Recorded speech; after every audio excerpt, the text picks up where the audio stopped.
That's right, come on aboard. Please enter the submarine slowly and make yourself comfortable. Today, we're going deep into the dark parts of the ocean for the ultimate showdown, Shonisaurus and Megalodon. Time to see how Shoni and Meg stack up against each other. First round, age. Look at Shoni, the largest marine reptile, coming out of nowhere. This marine reptile looks a bit tired since it traveled all night and got here all the way from the late Triassic period, about 215 million years ago. Back then, it was all dinosaurs, plus some crocodiles. Oh look, Meg got here on time too. She looks a bit more fresh and relaxed, probably because she's way younger than her contender. She started her dominance over the ocean 20 million years ago. Will she be able to stay on the throne after this duel? Meg went extinct about 2.5 million years ago, or at least we think she did. Only about 5% of the ocean has been explored, so spreading stories about an underwater giant shark is pretty easy. Who knows what's really hiding down there? Even though they're both extinct, dinosaurs like Shoni are way older. Meg's a baby compared to her. Sorry, Meg, 1 point goes to your older challenger. I bet Shoni's got some awesome stories to tell. Next round, length. Good old Meg. She's the largest shark that ever lived on our planet, around 60 feet long. There aren't any full fossils of her to get a really accurate measurement. Scientists that study modern sharks can guess her length by her epic tooth size. Shoni was a little bit shorter, around 50 feet. She kinda looks like a bigger, bonier version of a dolphin. Dolphins can grow up to 13 feet long. Even the biggest dolphin, the orca, looks tiny. It's only 30 feet long. 1 point goes to Meg for being huge. And we're tied up at 1 apiece. Round 3, teeth. Meg was one of the greatest threats in the ocean with teeth similar to those of a modern white shark. Scary, symmetrical, triangular, insanely sharp, and up to 7 inches long. Meg had around 276 teeth in 5 rows. That sounds super scary, but some modern sharks have over 300 teeth. But they're not all ready for action. Some are fully grown, some are still growing up. Sharks' teeth are not that strong, so they fall out a lot, which is not that big a deal like it is for humans. They produce new teeth all the time, so they can replace the ones that get worn down. Get this, Meg probably worked her way through about 40,000 teeth over her lifetime. Shoni, unfortunately, won't be able to defend herself with teeth in this duel, because she doesn't have any. Researchers believe that younger Shonis had teeth because they needed some help getting food and fending off rivals. When they got bigger and older, they didn't need them anymore. Sorry, Shoni, this round isn't even close. Meg takes the lead 2-1. Next round, who can eat more? Scientists believe Meg ate around 2,500 pounds of food every day. Her teeth tell us she didn't exactly love the salad bar. With a mouth almost 10 feet wide, Meg had the most powerful bite of all animals on our planet. That way, she didn't have to be too picky. She could munch on bigger ocean animals like whales, giant turtles, seals, or any other marine mammal that got, too close. No wonder she weighed about 140,000 pounds. Because of her lack of teeth, Shoni preferred animals with softer bodies, like smaller fish, squids, that sort of stuff. We don't really know how much she ate every day, but with an approximate weight of around 60,000 pounds, she's heavier than 2 sperm whales or 3 elephants, but still peanuts compared to the mighty Meg. Good for you, Shoni. Keep up the good work with all that soft food. But unfortunately, Meg's eating up the points in this competition, 3-1. You don't really want to mess with someone who can eat a whole whale for breakfast. Round 5, looks. Scientists have reconstructed Meg to look like a bigger, just a little more dangerous version of a white shark. They were so similar that lots of people thought the white shark was Meg's great-great-great-grandkid. But the truth is that they're not related at all. Meg was the last member of a completely different lineage of sharks. She had a shorter nose and a flatter jaw that almost looked like it got squished somehow. Like the blue shark, she had really long pectoral fins to support her size and weight. Shoni looks like a tubby, bit quirky, and way bigger version of a dolphin. She has 4 flippers and a longer skull. And what's interesting is that she doesn't have a dorsal or sail fin. Shoni can't do any of those cool tricks and maneuvers that dolphins do. That part also probably doesn't help when she meets another hungry dinosaur. She can't dodge out of the way so easily. Still, Shoni's big enough not to have to worry about that kind of stuff. Step aside, Meg. Stop hogging the spotlight. We want to see more of this cute, funny dolphin-like creature. 1 point for Shoni. She's catching up 3-2. Round 6. Who has a cooler name? Shonisaurus means lizard from the Shoshone Mountains. Why? Because it's a lizard from the you get the picture. Cool name, huh? Megalodon, on the other hand, means large tooth. Sorry, Meg, it's 1 point for Griffith. Wait a minute, wrong video. We're all tied up at 3-3. Round 7. Who traveled more? Just like modern sharks, Meg's skeleton isn't made of bone, it's made out of cartilage. That's the stuff your ear and nose are made out of. So, no matter how much you look for them, you're never going to find any of Meg's bones. Her only fossils are actually teeth, since they're made of dentin. In her 18 million years of existence, Meg traveled a lot. Her teeth have been found all over the globe. She even went on vacation to tropical and subtropical waters. But the one place she never went was to Antarctica. Shoni was a wanderer too. Her fossils were first found near Las Vegas. No, it's not what you think. She really wasn't all about the parties and shows. Vegas was all underwater back then. She too took long trips along the coast, visited different countries, enjoyed fancy seafood buffets all over the world. Pretty good life overall. Let's give Meg this one for making it to almost every continent. She leads 4-3. Round 8. Who was more popular? Seeing Shoni swim by could easily scare away other sea creatures. She's pretty big after all. But pretty soon, they'd see that this reptile wasn't that dangerous. Okay, squid, small fish, they weren't big fans. But medium-sized water creatures soon figured out they were too big for her, so they could be friends. Except for, the Kraken, a colossal squid and legendary sea monster with extremely powerful tentacles.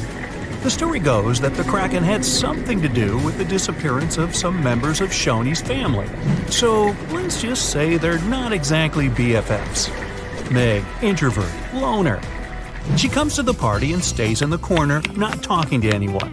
And there weren't exactly a lot of animals lining up to ask her to dance. It'd probably be their last. When you're that high up in the food chain, you're never going to be too popular. Shoni makes a comeback with the popularity round, and it's all tied up at 4. Well, that means both of our contestants are going to share the... Wait, Meg looks furious. You can see her gritting her teeth, getting ready to finish this contest once and for all. Shoni smiles peacefully. She's not used to big animals going after her, so she doesn't think Meg would actually do anything crazy, as long as the submarine doesn't get too close. Okay, wait, Shoni's swimming towards Meg. They're gonna go at it. No, Shoni's telling Meg she can have the prize. Wow, crisis averted. Meg does not like to lose. Shoni, you certainly deserve the Pacifist of the Pacific trophy. Uh-oh. Meg doesn't look too happy about that. Better strap in, guys. Here we go. For years, we've thought the Megalodon was just a big shark, which is scary enough. After all, it could have eaten a creature the size of a whale in just 5 bites. Estimates indicate that the largest shark that ever lived had been around 59 feet long, which is a reasonable size and explains a lot. But the scientific community was wrong. Very wrong. Now, scientists have proven that megalodons could grow up to 80 feet long, which is the same as a 6-story building. The creature would have certainly been dozens of times bigger than you if you had seen it underwater. These giants ruled the ancient oceans between about 20 million and 3 million years ago. And even though it was a long time ago, they've left a lasting impression, becoming the protagonists of many movies. and scientists continue to search for answers about their life. Thanks to this, we still occasionally find their fossils. But the thing is, no one has ever found a complete skeleton. All we have are scattered vertebrae, a few scales, and, of course, those massive, razor-sharp teeth. The most complete piece we know of is a 36-foot section of a megalodon's spine. It was once part of the trunk of the animal's body. So, to assess just how big the megalodon was, experts compared its fossils to more than 150 species of sharks, both those that are alive and those that have gone extinct, to get the most realistic result possible. If the megalodon had had the proportions of a regular shark, it would have had a 6-foot head and a 12-foot tail. It would have also stretched 54 feet from nose to fin. But these measurements are way off the mark. The largest megalodon vertebra ever found is 9 inches in diameter, which makes it 3 inches larger than the largest vertebra of a typical shark. And if we follow these proportions, that megalodon was a whopping 80 feet long. To better understand how giant this is, just think of 2 school buses lined up end to end. For a long time, it was very common to think that the megalodon was just a giant great white shark. And it makes sense, right? I mean, both would have had large, terrifying, serrated teeth. But that was another completely wrong idea. Now, we know that megalodons were actually much more slender and aerodynamic than the modern great white shark. Their body shape was built to cut through the water with much less resistance, minimizing the effects of gravity in the sea, letting them glide effortlessly through the ocean. Now, if Megalodon wasn't just another great white shark, what other animal of the same species was it most similar to? Surprise! In fact, it had more in common with the modern lemon shark. This species has robust and powerful bodies, 2 large dorsal fins, and blunt snouts, which makes them really fast and agile hunters, like prehistoric predators. In other words, while thinking about the megalodon, you can imagine a giant, turbocharged lemon shark. This is the most modern comparison of the megalodon with another animal, unless scientists find a complete skeleton of the ancient shark. But it's not common to find complete shark skeletons. They're rare because they're actually made not of bone but of soft, coated cartilage, like the stuff in human noses and ears. Their teeth are the boniest part of their bodies, and it's the reason why we've found so many of them.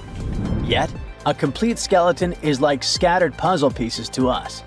There's no solid bone to hold these pieces together, so the whole thing is very vulnerable to falling apart. Still, it's actually possible for an entire shark skeleton to survive. In these cases, very specific natural phenomena have to come into play.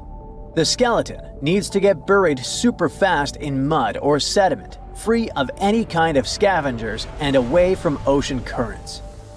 Otherwise, it simply disintegrates before it can fossilize. Interestingly, although the sea is the home of these animals, it is possible to find their skeletons on land too. Millions of years ago, a big portion of today's dry land was submerged, teeming with marine life. Then, in certain places, sedimentary minerals and specific biological conditions of the seabed allowed the fossilization of sharks in marine rocks. Today, those are desert rocks that ensure the preservation of shark fossils. But in any case, searching for a shark tooth in a desert is like looking for a needle in a haystack. But finding an entire fossilized skeleton embedded in a rock is like hitting the jackpot. Another unexpected discovery is that these prehistoric sharks were not born small and cute like regular baby sharks. A newborn megalodon could reach almost 13 feet in length. That's more than twice the height of the average human. Imagine a shark the size of a boat from the moment it's born. Now, although we don't have all the information about the giant of the seas, It's a fact that it's one of the most famous animals in pop culture worldwide. Not only has it inspired several movies, but some people also insist that the Megalodon is still alive. Scientists say it's not. The Megalodon didn't survive the test of time, and it would be impossible for such a giant creature to dwell in the seas without us noticing it. First, it was a super predator. It hunted whales, dolphins, and other large marine animals. If the Meg was still around, its presence would completely change the balance in the oceans. It would have huge impacts on marine ecosystems, regulating populations and influencing the size and behavior of the ancient shark's prey. A good example is whales. They wouldn't have grown so big if the Meg still hunted in the oceans. This only happened because there was no super predator in the way. If the giant shark was still in our oceans, species like the blue whale would be tiny, as they would need to develop and adapt to be able to escape constant attacks. The lives of the workers of the sea would also be completely different. Fishers would have to avoid certain areas, ships would change routes, and even maritime tourism would be risky. Going for a swim and coming across a shark over 65 feet long? Not worth the risk.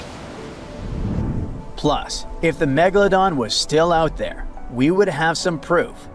Commercial fishing catches millions of sharks every year, and a monster of this size would not go unnoticed. Not to mention that with all of today's technology such as drones, satellites, and submarines at our disposal, someone would have already recorded an encounter with this living legend. By the way, most sharks, like most fish, are cold-blooded. But the reality for Megalodon was different. This giant was able to keep its body warmer than the surrounding ocean. This gave it an advantage over other sea creatures, allowing it to remain fast and active even in colder waters.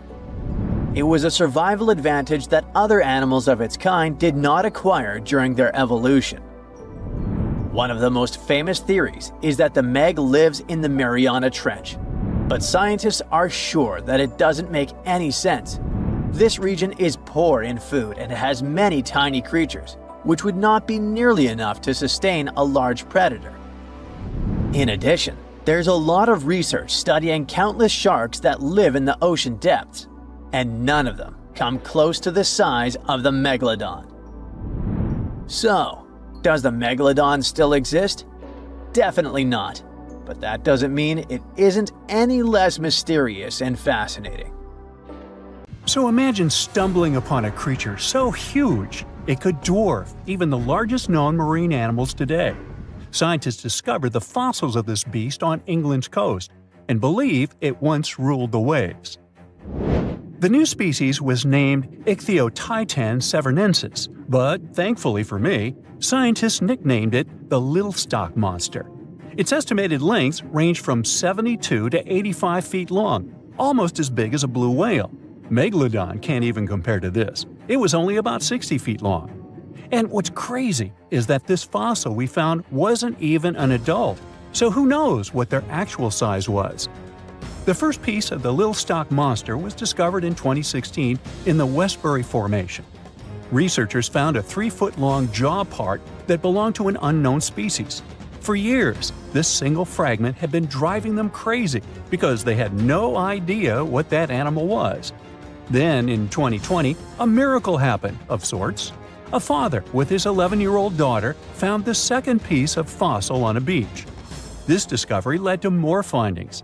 Finally, in 2022, the last piece of the literal jaw puzzle was found, buried along the Somerset coast.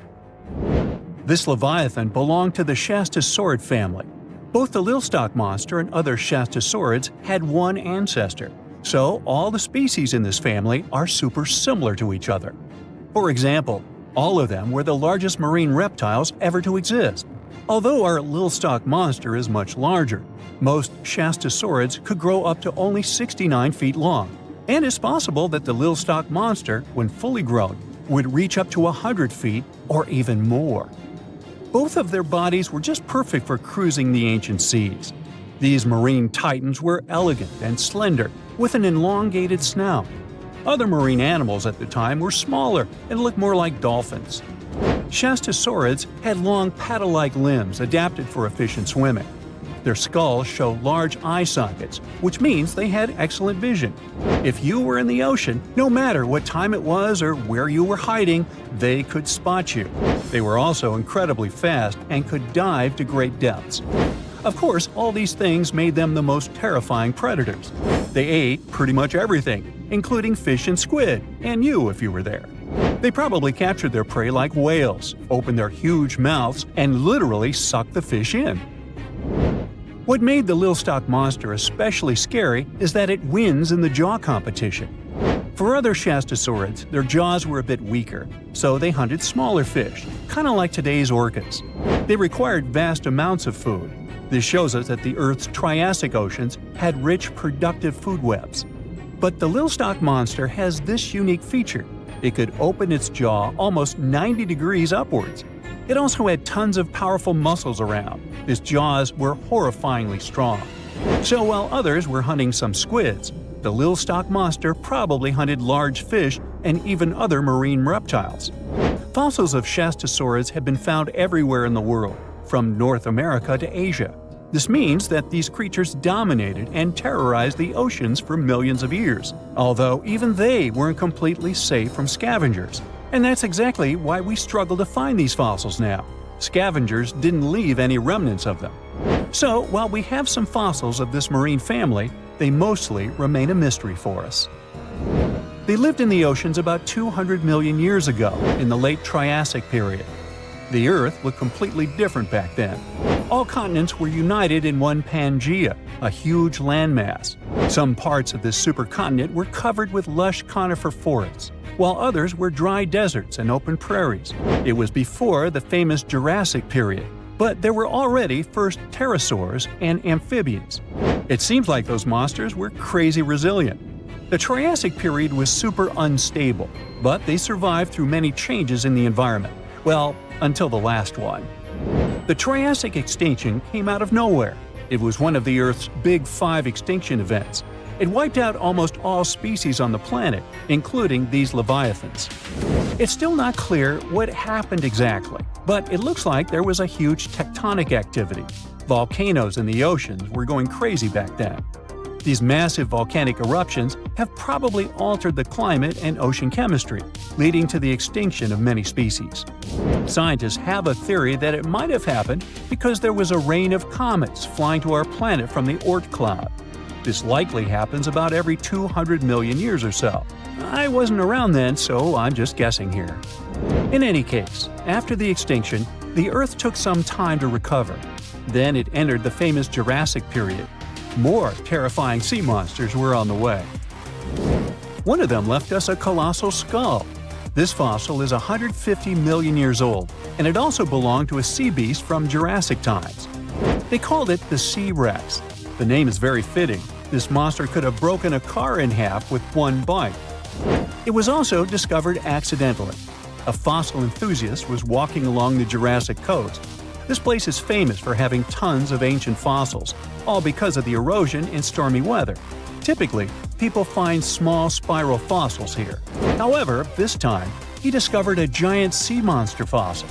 Excited, he contacted scientists. They arrived at the spot right away and then had to carefully climb down a cliff to search for the rest of the skull. This fragment alone is 6.5 feet long. Turns out, it's a newly discovered species of pliosaurs, giant predators of the ancient seas. Pliosaurs were among the largest marine predators ever. Some of them grew up to 40 feet long. They used their huge teeth to snatch and devour prey, including other reptiles. Well, at least those creatures are far gone. But what about the horrors that still live in our oceans? Recently, biologists discovered the world's longest animal, the one that's still alive to this day. They found it off Australia's coast, on the Gascoyne coast, a very mysterious and unexplored place. There, underwater vehicles stumbled upon a frightening 150-foot-long siphonophore. That's twice as long as many blue whales and 3 times as long as a humpback whale. Doesn't it kind of look like one of those toy string worms? But this creature isn't friendly at all. It's a string-like deep-sea predator. What's even more scary is that this isn't actually one creature. It's a colony of small clones working together as one.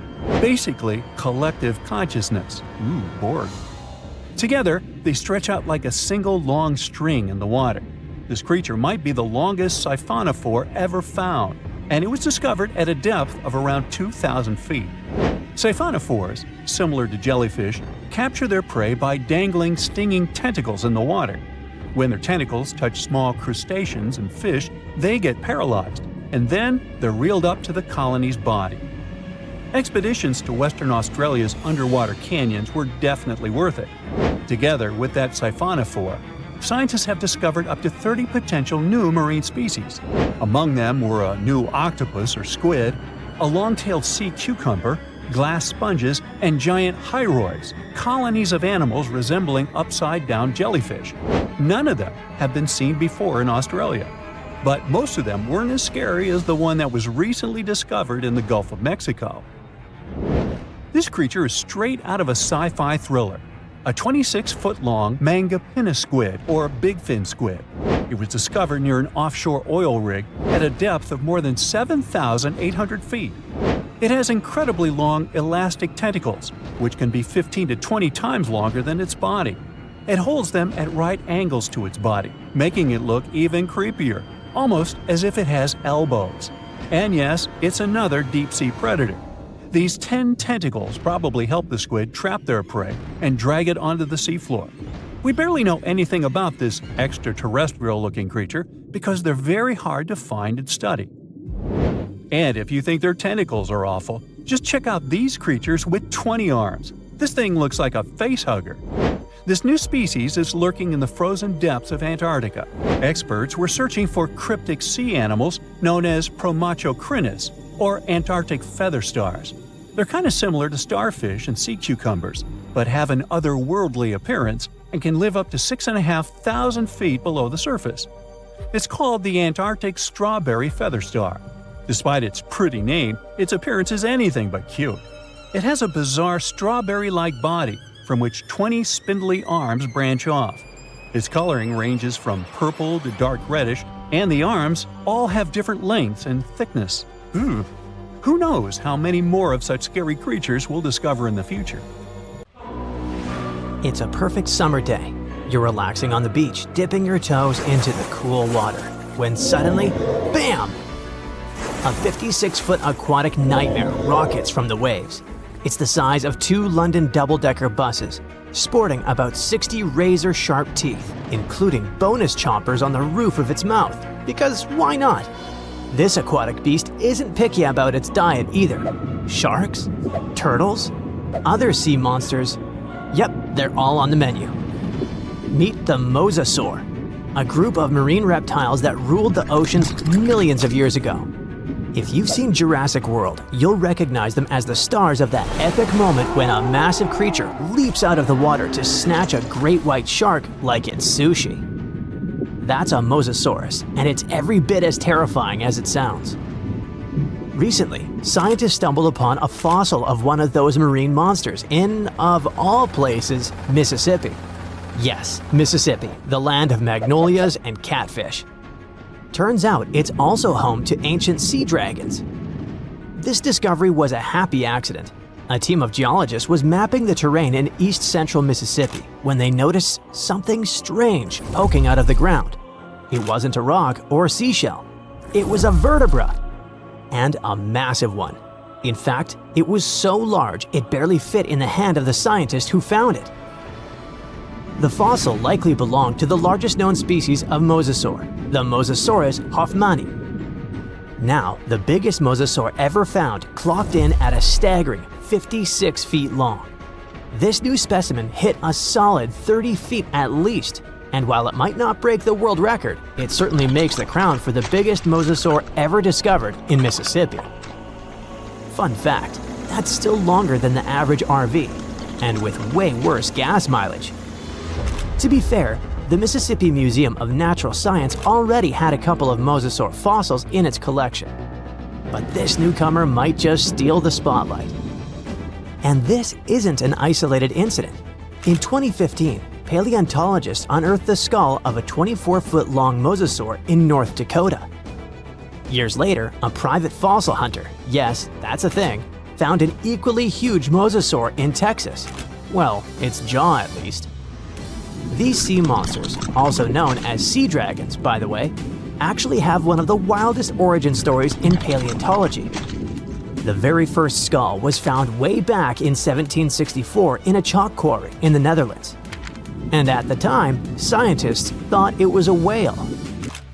Then came a second skull, which was so impressive that French revolutionaries literally looted it during the siege in 1794. Legend has it they swapped it for 600 bottles of wine. Doesn't sound like a fair trade to me. That fossil actually helped pioneer the concept of extinction and got paleontologists buzzing for centuries. Since then, mosasaur fossils have popped up all over the world, like ancient scaly celebrities leaving their mark. From the Mississippi backwoods to the deserts of Morocco, from New Jersey to Belgium, scientists have uncovered everything from teeth to full skulls, sometimes even misplacing them in museum drawers for centuries. So what exactly were these terrifying titans of the deep? Well, let's just say, if ancient oceans had a most likely to eat everything in sight award, the mosasaur would win it. Picture a gigantic scaly torpedo with a mouth full of about 60 razor-sharp teeth, including some growing on the roof of its mouth like dental overkill. It had a long, muscular tail for propulsion and 4 paddle-like limbs that worked like turbocharged oars, letting it cruise through warm, shallow seas like a reptilian speedboat. Scientists believe they were close relatives of modern monitor lizards and snakes, which honestly just makes both of those animals way more terrifying. Some mosasaurs even might have had adaptations for sensing vibrations in the water, allowing them to detect movement from a distance, similar to how sharks use electroreception today. Their eyes were well developed too, giving them sharp vision in the dim ocean depths, a key advantage when hunting fast or elusive prey. But what really makes mosasaurs the stuff of prehistoric nightmares is their attitude. They were apex predators, and they knew it. Those sea monsters weren't picky eaters. Fish, turtles, birds, sharks, other mosasaurs. Basically anything that moved was dinner. Fossilized mosasaur stomach contents prove they practiced family dinner in the most metal way possible. If they were around today, your beach day would be a lot more exciting. Probably shorter. These guys were so intense, they dominated the whole world. It's safe to say, mosasaurs were the undisputed rulers of the late Cretaceous oceans. And like today's orcas or great white sharks, they probably used ambush tactics, sneaking up on prey from below before striking with explosive force. Bite marks found on the fossilized bones of turtles and even other mosasaurs suggest intense underwater battles worthy of a blockbuster movie. But how did one end up in Mississippi of all places? Well, rewind the clock about 80 million years and you'll find part of North America underwater. A vast shallow sea known as the Western Interior Seaway split the continent in two, running from the Gulf of Mexico to the Arctic Ocean. It was warm, teeming with life, and yes, crawling with sea monsters. This prehistoric seaway was a watery wonderland. Imagine long-necked plesiosaurs gliding through the water, birds with teeth diving for fish, and oysters the size of car tires clinging to reef-like structures. Even giant fish like this weird guy over here called it home. This ancient inland sea stretched over 600 miles wide in some places, but it was no more than a few hundred feet deep, making it ideal territory for predators like mesosaurs to thrive. The shallow depth also meant that their prey had few places to hide, turning the seaway into a prehistoric buffet. But the Western Interior Seaway wasn't a permanent fixture. As the Rocky Mountains rose, the seaway slowly disappeared. Over millions of years, it transformed from a shallow ocean to swamps and then to dry land. Today, what was once an ocean is now the Midwest, complete with cornfields, cows, and the occasional mosasaur vertebra hiding in the dirt. Now this wasn't exactly the end of the mosasaurs. Sadly, even these monsters couldn't outswim extinction. Those massive sea beasts met their watery grave around 66 million years ago when Earth got an unwelcome visitor, a 10-mile-wide asteroid.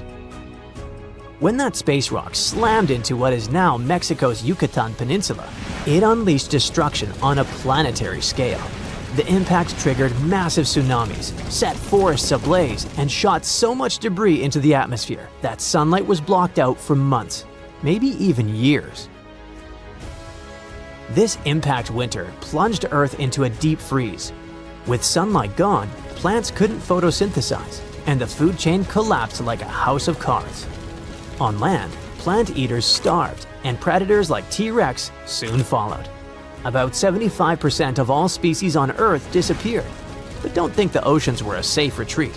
The seas were hit just as hard, if not worse. First came the mega tsunami that devastated marine life along coastlines. Then, the real villain arrived. You see, without sunlight, phytoplankton, those tiny microscopic plants that serve as the foundation of the marine food web, perished. With them went zooplankton, small fish and filter feeders. And when the buffet dried up, the big predators like the mosasaurs went hungry. No food, no future. With plunging temperatures and ocean acidification, even the ocean's top predators couldn't survive. Mosasaurs, along with plesiosaurs and ammonites, were wiped out in the blink of a geological eye. So ended the reign of sea monsters. The good news is that you can now swim at peace knowing that no sea dragon will ever come at you. I mean, it's a bummer that they went extinct, but let's be honest, beach days are way more relaxing without 56-foot lizards crashing the party. What's the scariest predator under the ocean? The crocodile? Huh, I don't think so. Loch Ness Monster? Please, it never existed. How about the Kronosaurus? Well, it is extinct, but you might be onto something. Let's take a look at what it'd be like if these creatures were still around today. First things first, what on earth was it? The Kronosaurus was a marine carnivore that lived in the cool, high-latitude Eromanga Sea. It covered vast areas of inland Australia between 90 and 120 million years ago, during the early Cretaceous period. Near-complete fossils of the creature were also found near Colombia, which is a country that has a noted connection to prehistoric reptiles and turtles. This fact makes it extremely possible that the monster I'm about to describe existed worldwide. You might have heard saurus and thought, oh, it's a dinosaur. But these were actually reptiles. They were the largest member of the Pleosauroidea family, referred to as plesiosaurs. Fossil evidence suggests they weighed over 20,000 pounds and were roughly 30 feet in length. Just to put that in perspective, the longest crocodile ever measured was a saltwater crocodile by the name of Lolong from the Philippines. It was 20 feet in length and weighed just under 2,500 pounds. And that's still 10 feet shorter and incredibly lighter than the average Kronosaurus, making the crocodile seem like nothing more than a glorified goldfish in comparison. Despite its terrifying length, the most physically daunting feature of the Kronosaurus was its head. Its skull was about 8 feet long, which was actually proportionally large given the size of its body length. Anything that was unfortunate enough to end up inside the Kronosaurus's mouth may have been given false hope. After all, the teeth of the beast weren't actually that sharp. On second thought, I take that back. I wouldn't feel confident around a toothless snake, let alone being inside the mouth of this monster. But it's true that the Kronosaurus's teeth weren't sharp, especially when compared to other carnivorous reptiles, such as crocodiles and alligators. The teeth of this prehistoric sea creature were instead conical. This means that they were cone-like in shape. Unfortunately, this lack of sharpness didn't make them less dangerous. The teeth were enormous and could be up to 12 inches long from the crown tips to the bottom of the roots. This obviously meant that the Kronosaurus had an extremely powerful bite. It was estimated to be up to 30,000 newtons, which is almost twice as powerful as the bite of a large saltwater crocodile. Because of the bluntness of their teeth, They weren't suited for twisting their prey once in their grasp, but the size and shape of the teeth made them perfect for simple open and shut biting. They would have had no problem crushing hard objects such as the toughest of shells any sea turtle could offer. Just like crocodiles, the Kronosaurus is believed to have had a short neck. This may have been an adaptation to allow the beast to successfully catch small evasive animals. Their body, in general, was fusiform and streamlined. This means it was narrowed at both ends and had very little resistance to the flow of water. The Kronosaurus was also equipped with 4 paddle-like limbs. The hind limbs were larger than the front ones. They could span approximately 7 feet in diameter. All in all, this set the Kronosaurus up to effortlessly propel itself through the waters and be an ultimate predator. Predator X, if you will? That's the name that was given to the fossil of a creature discovered near Svalbard, a Norwegian island group, in 2009. The fossil was identified as a 50-foot-long, 100,000-pound monster with a bite force of 33,000 pounds per square inch. This might be the highest bite force of any known animal. Although Predator X is yet to be classified as any specific type of animal, it was definitely a plesiosaur like the Kronosaurus. And even if it wasn't Predator X, the Kronosaurus was still most definitely a ferocious titan when it roamed Earth's oceans. The Kronosaurus actually got its name from the Greek mythological figure of Cronus, the father of Zeus. Cronus was viewed as a titan from a generation of super powerful beings. So what was it that the Kronosaurus, this terrifying monster, actually feasted on to satisfy its appetite? This creature was known to eat sea turtles, squid, and other larger marine reptiles of that time, such as elasmosaurids and ichthyosaurs. This suggests that if crocodiles existed in the realms of the Kronosaurus, they too might have turned into lunch for the beast. There's evidence from the fossil remains of the Kronosaurus that suggests that they also feasted on sharks, which I know is a disappointment to those of you who view that beast as the king of the ocean. Not when the Kronosaurus was around, my friend. In any case, grounding all kinds of food into small pieces to help digest them would have been difficult without small teeth. This explains the presence of rounded stones found in many of the remains of these sea creatures. Researchers believe these stones may have been swallowed to control buoyancy or to help process food. It's also entirely possible they were accidentally swallowed while feeding on other animals from the seafloor. As if the Kronosaurus even needed to be a meanie with its already existing power and size, there's also evidence to suggest that it indeed might have been. It turns out that after using all its impressive attributes to catch its dinner, the Kronosaurus first liked to play with its food, like a cat does with a mouse. I guess since the hunt was so easy for them, they needed to get their fun from somewhere else. Well, I think now you should have a good idea about these creatures. So let's ask ourselves what it would be like if they were still around today. And by the way, why aren't they? Well, the Kronosaurus was completely finished off by the same KT meteor that took out the dinosaurs 66 million years ago. But even before this catastrophic event, they were coming under increased pressure from an even bigger and more vicious family of carnivorous marine reptiles known as mosasaurs. You can't always be a top dog, I guess, or rather, top marine reptile. But what if this never happened, and they were still roaming Earth? Well, this might be obvious, but can you imagine what kind of impact that would have on sea tourism? Based on the impact that famous movies about sharks and killer whales had, what do you think the presence of a Kronosaurus in the ocean would do to beaches? The very creature that would eat sharks and whales for breakfast. Beaches would certainly become a great place to go for a quiet walk, because nobody else would even be there.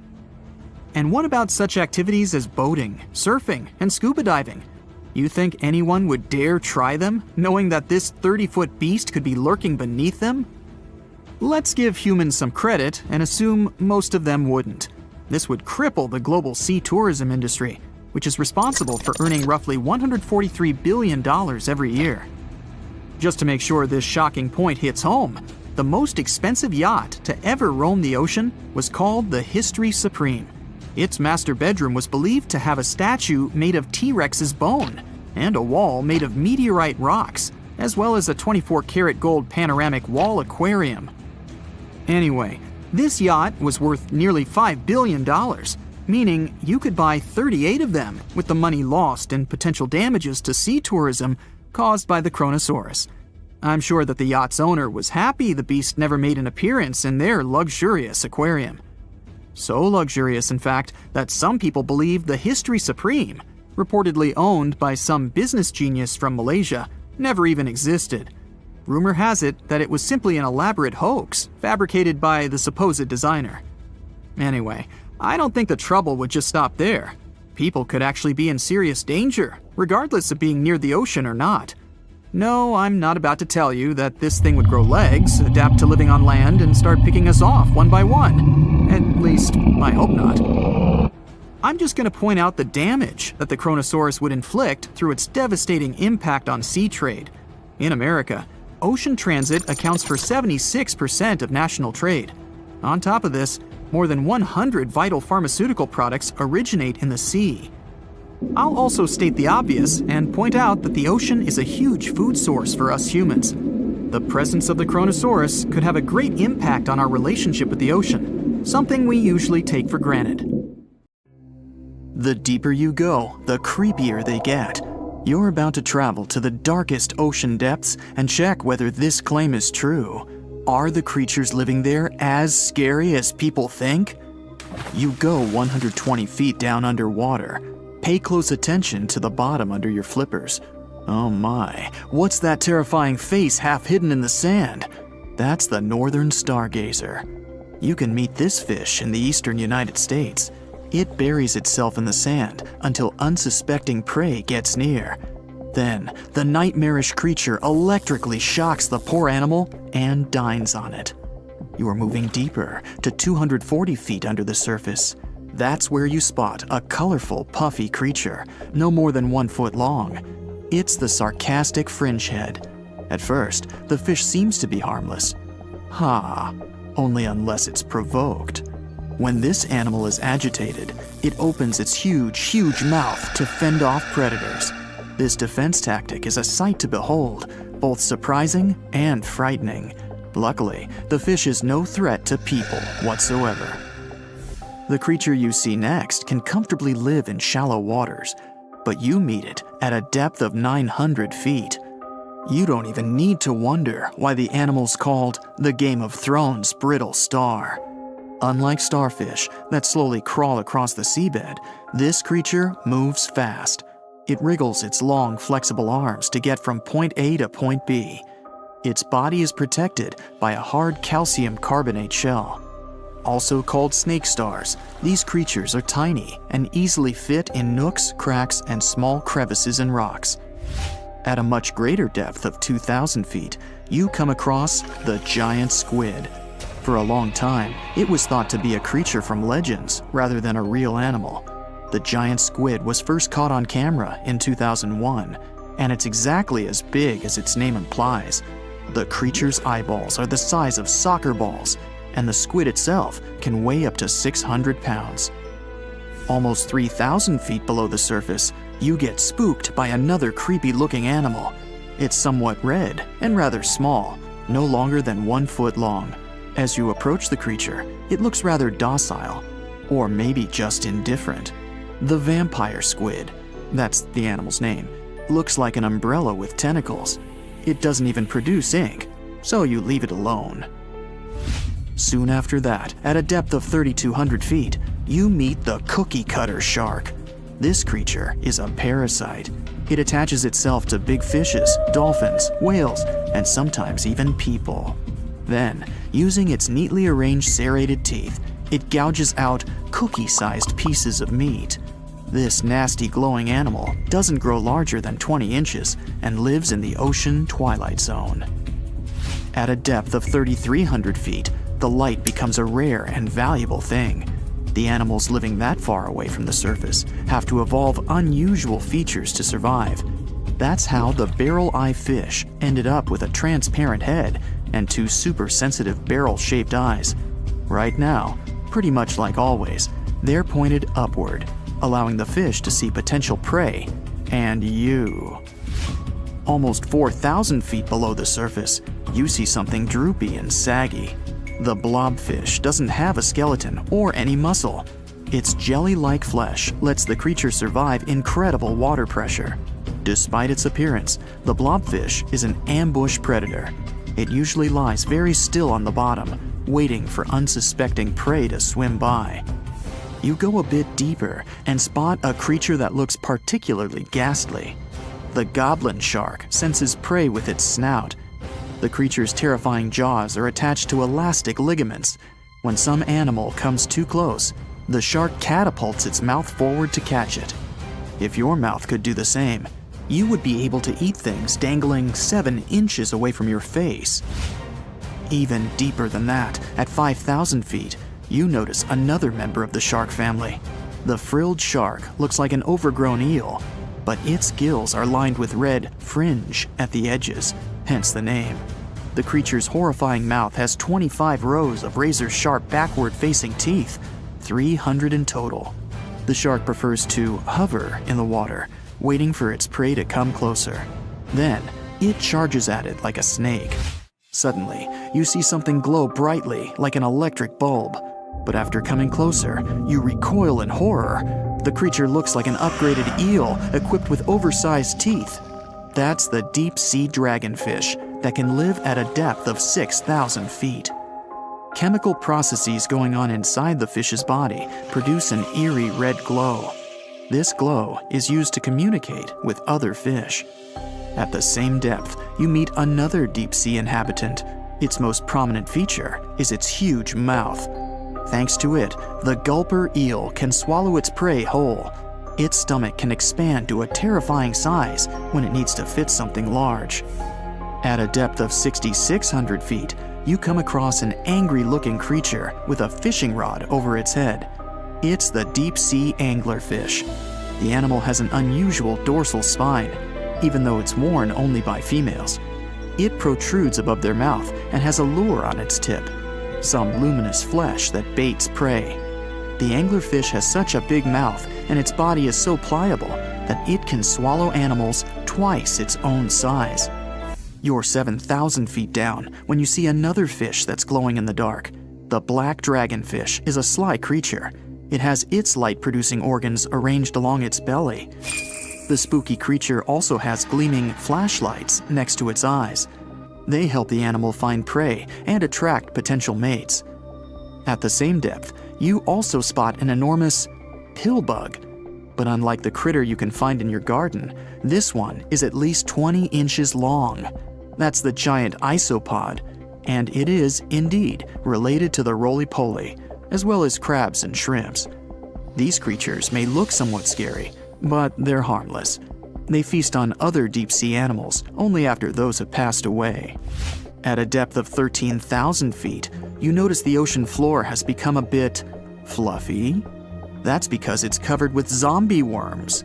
These creatures rarely grow to be more than 2 inches long, and still, they can break down fairly large animals, so strong the acid they produce is.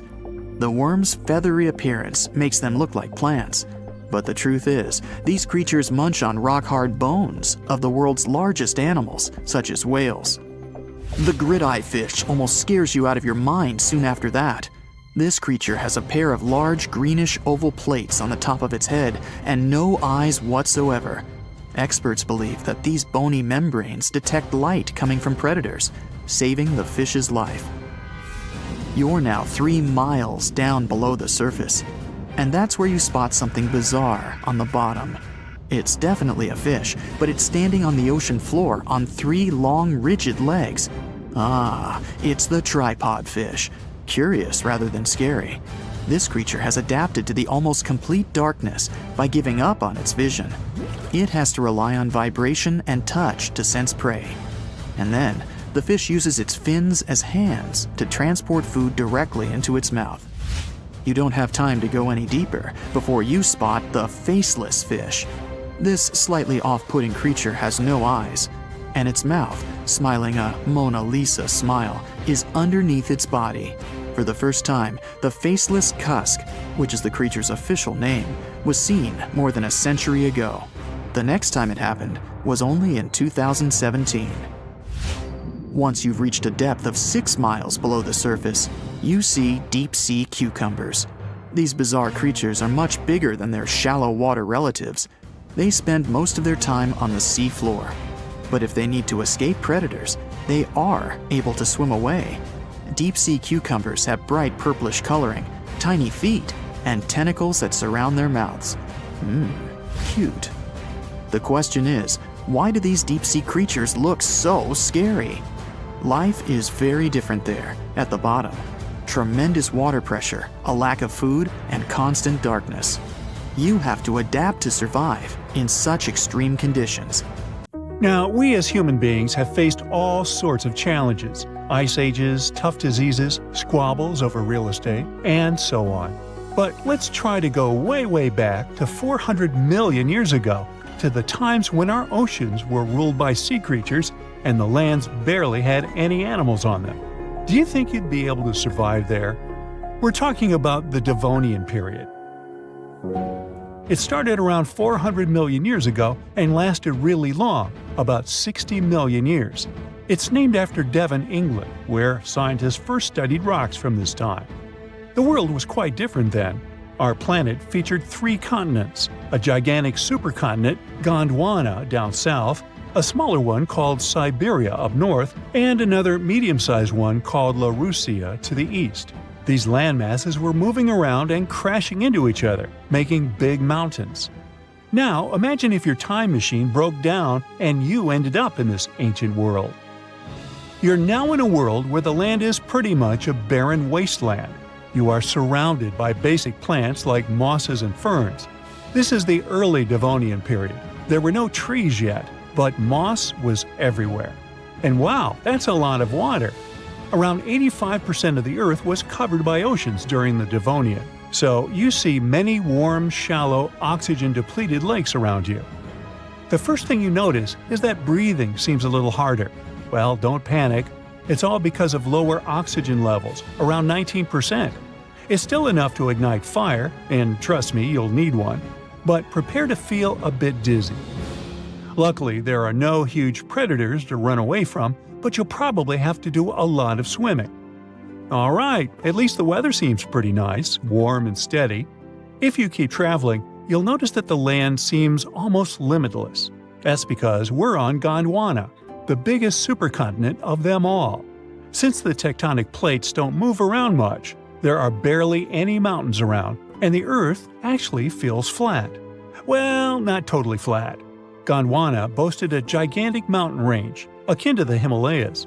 This range was gradually breaking down, sending sediments into the ocean. Those sediments would provide nutrients that help marine life thrive. In any case, it really feels like a whole different planet. The landscape around you looks like something out of Mars, if it had water. The only question is, where is all the life? Underwater, of course.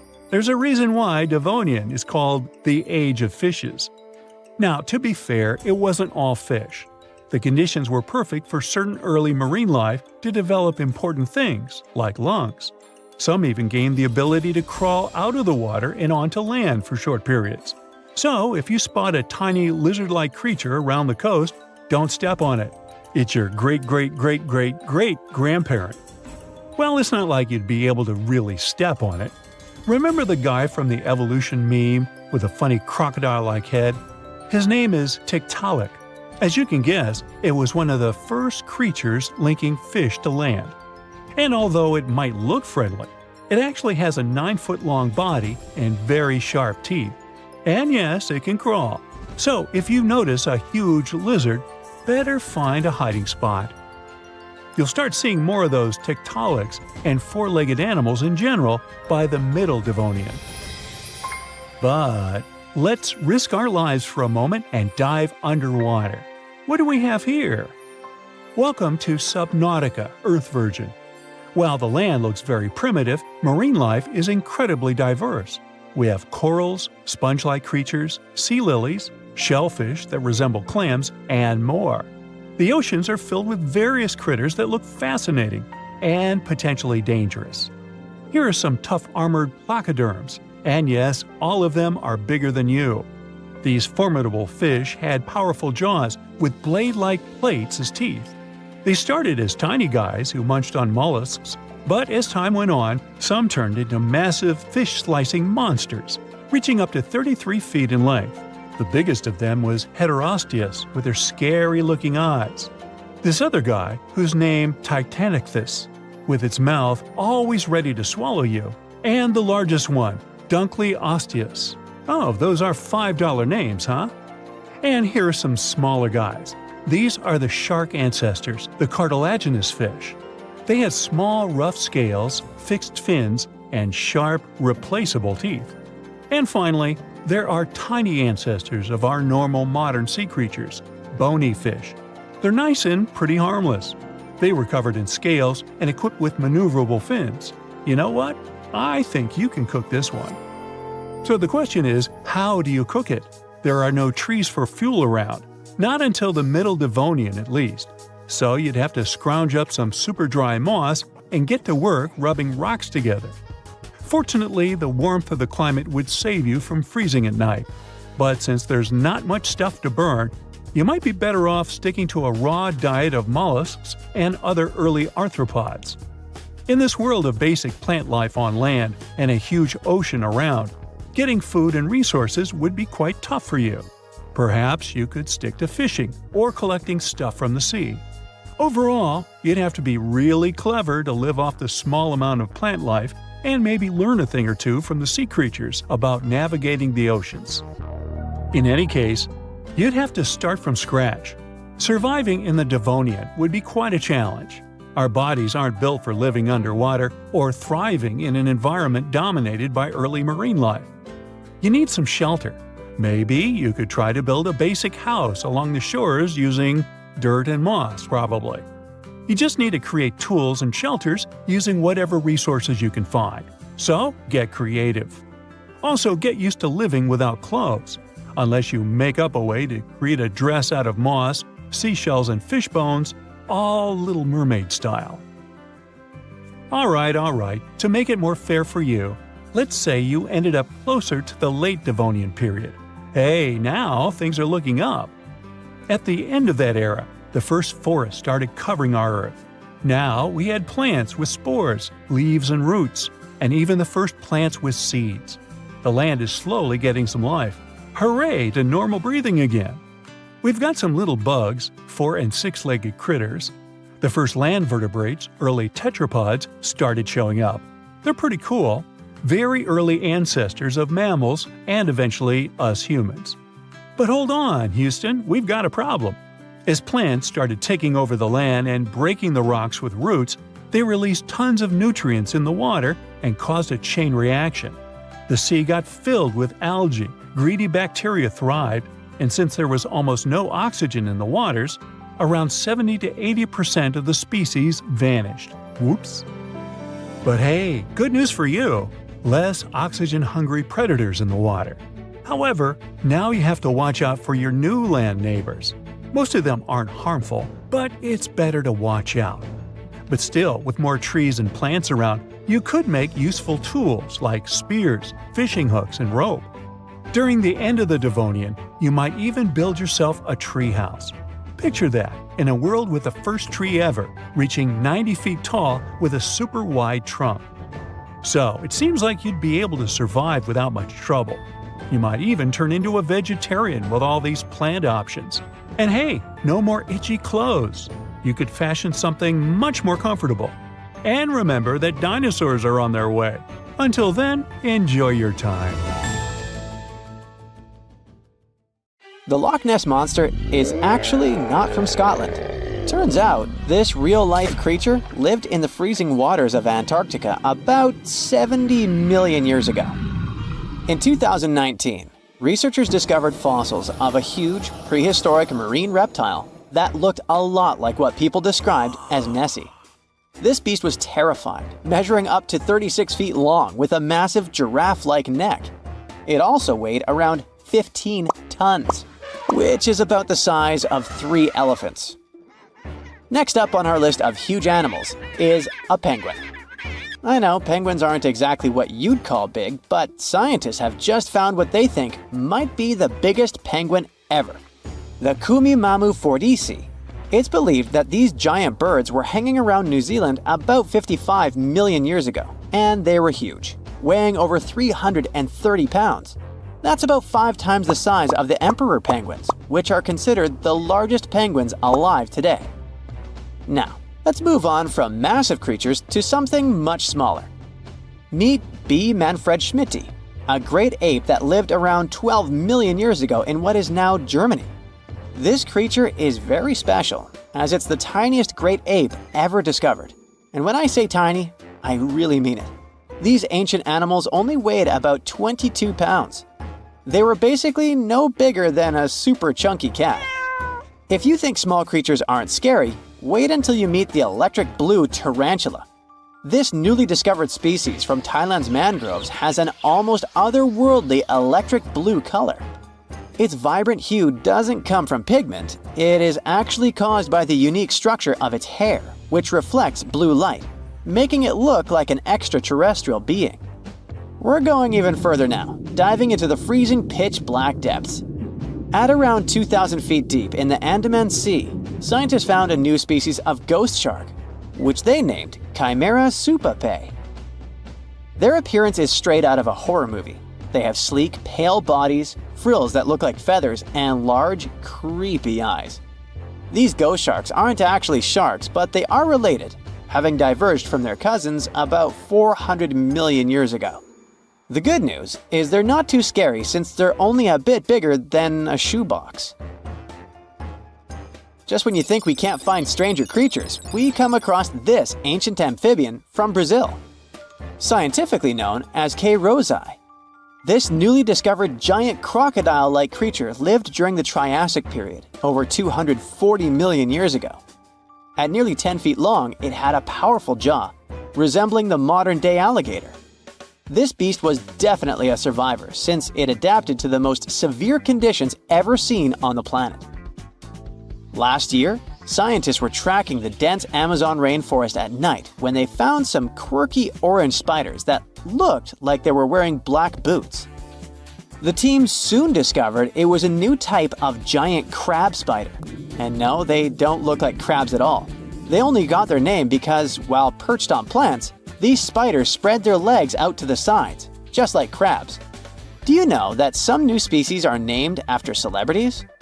Hollywood icon Harrison Ford now has his very own snake, for example.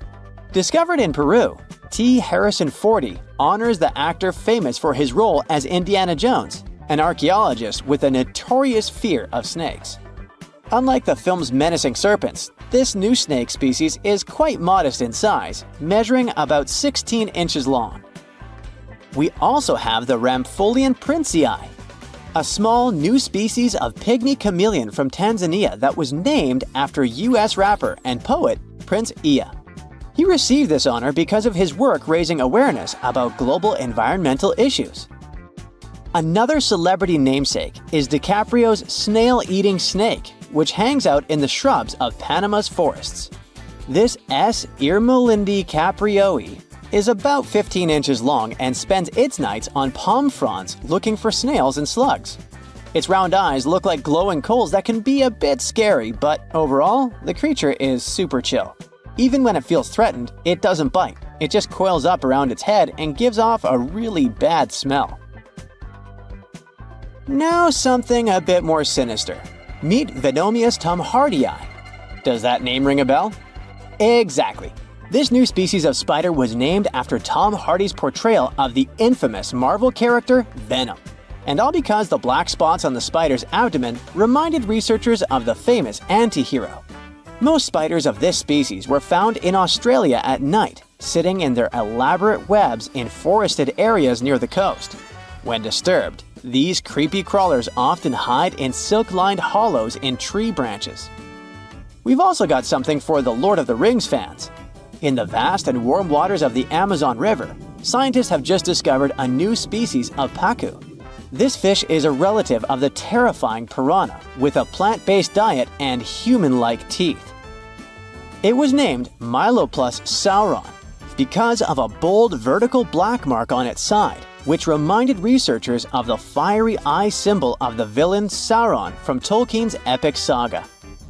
Wait, is that a tanned capybara or a wild dog? Well, actually, it's neither.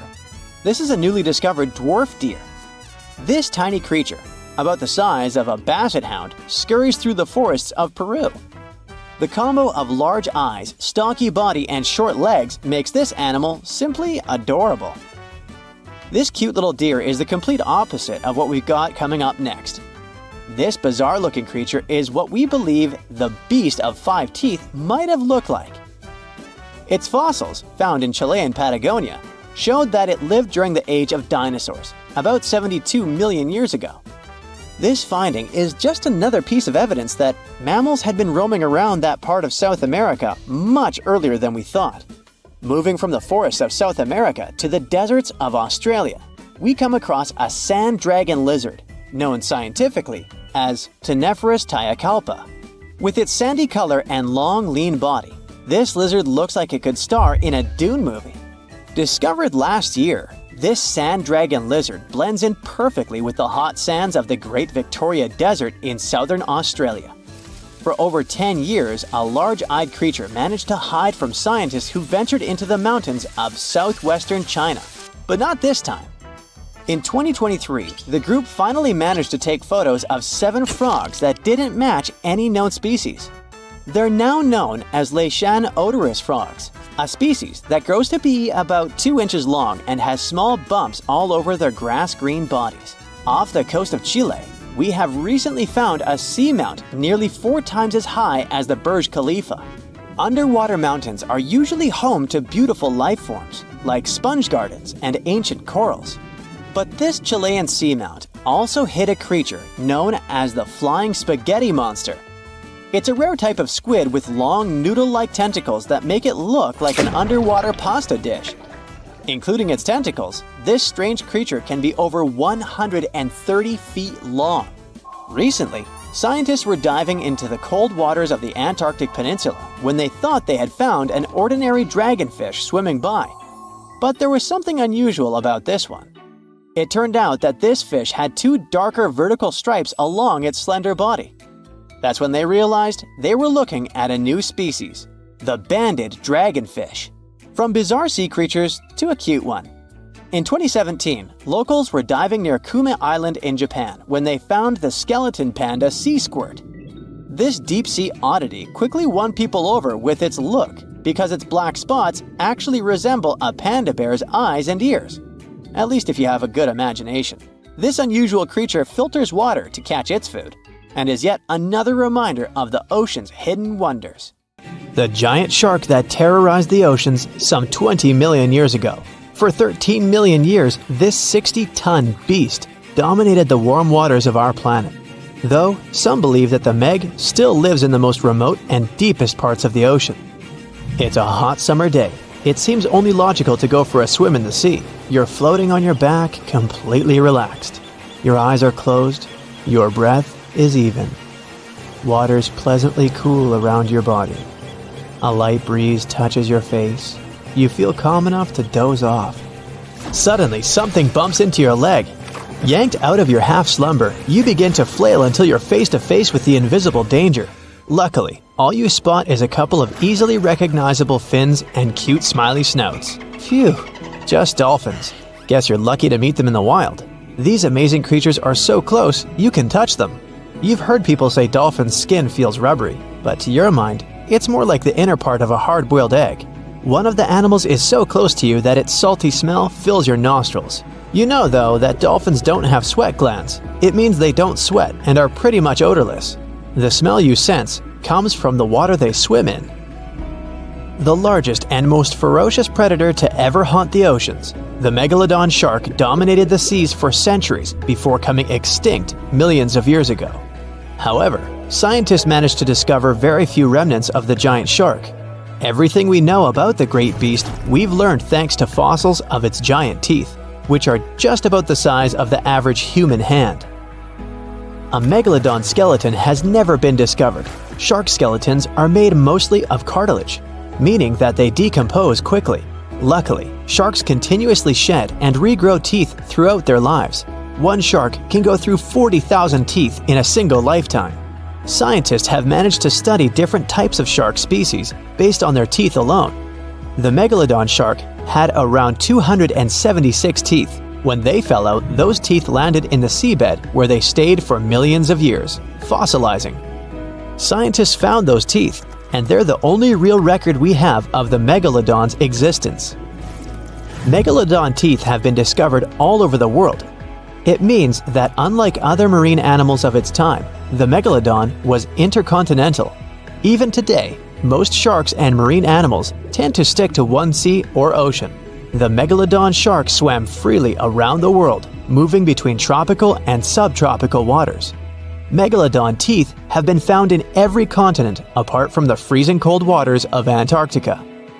When a Megalodon makes a starring appearance in a movie or TV show, it's portrayed to look like a giant version of a great white shark.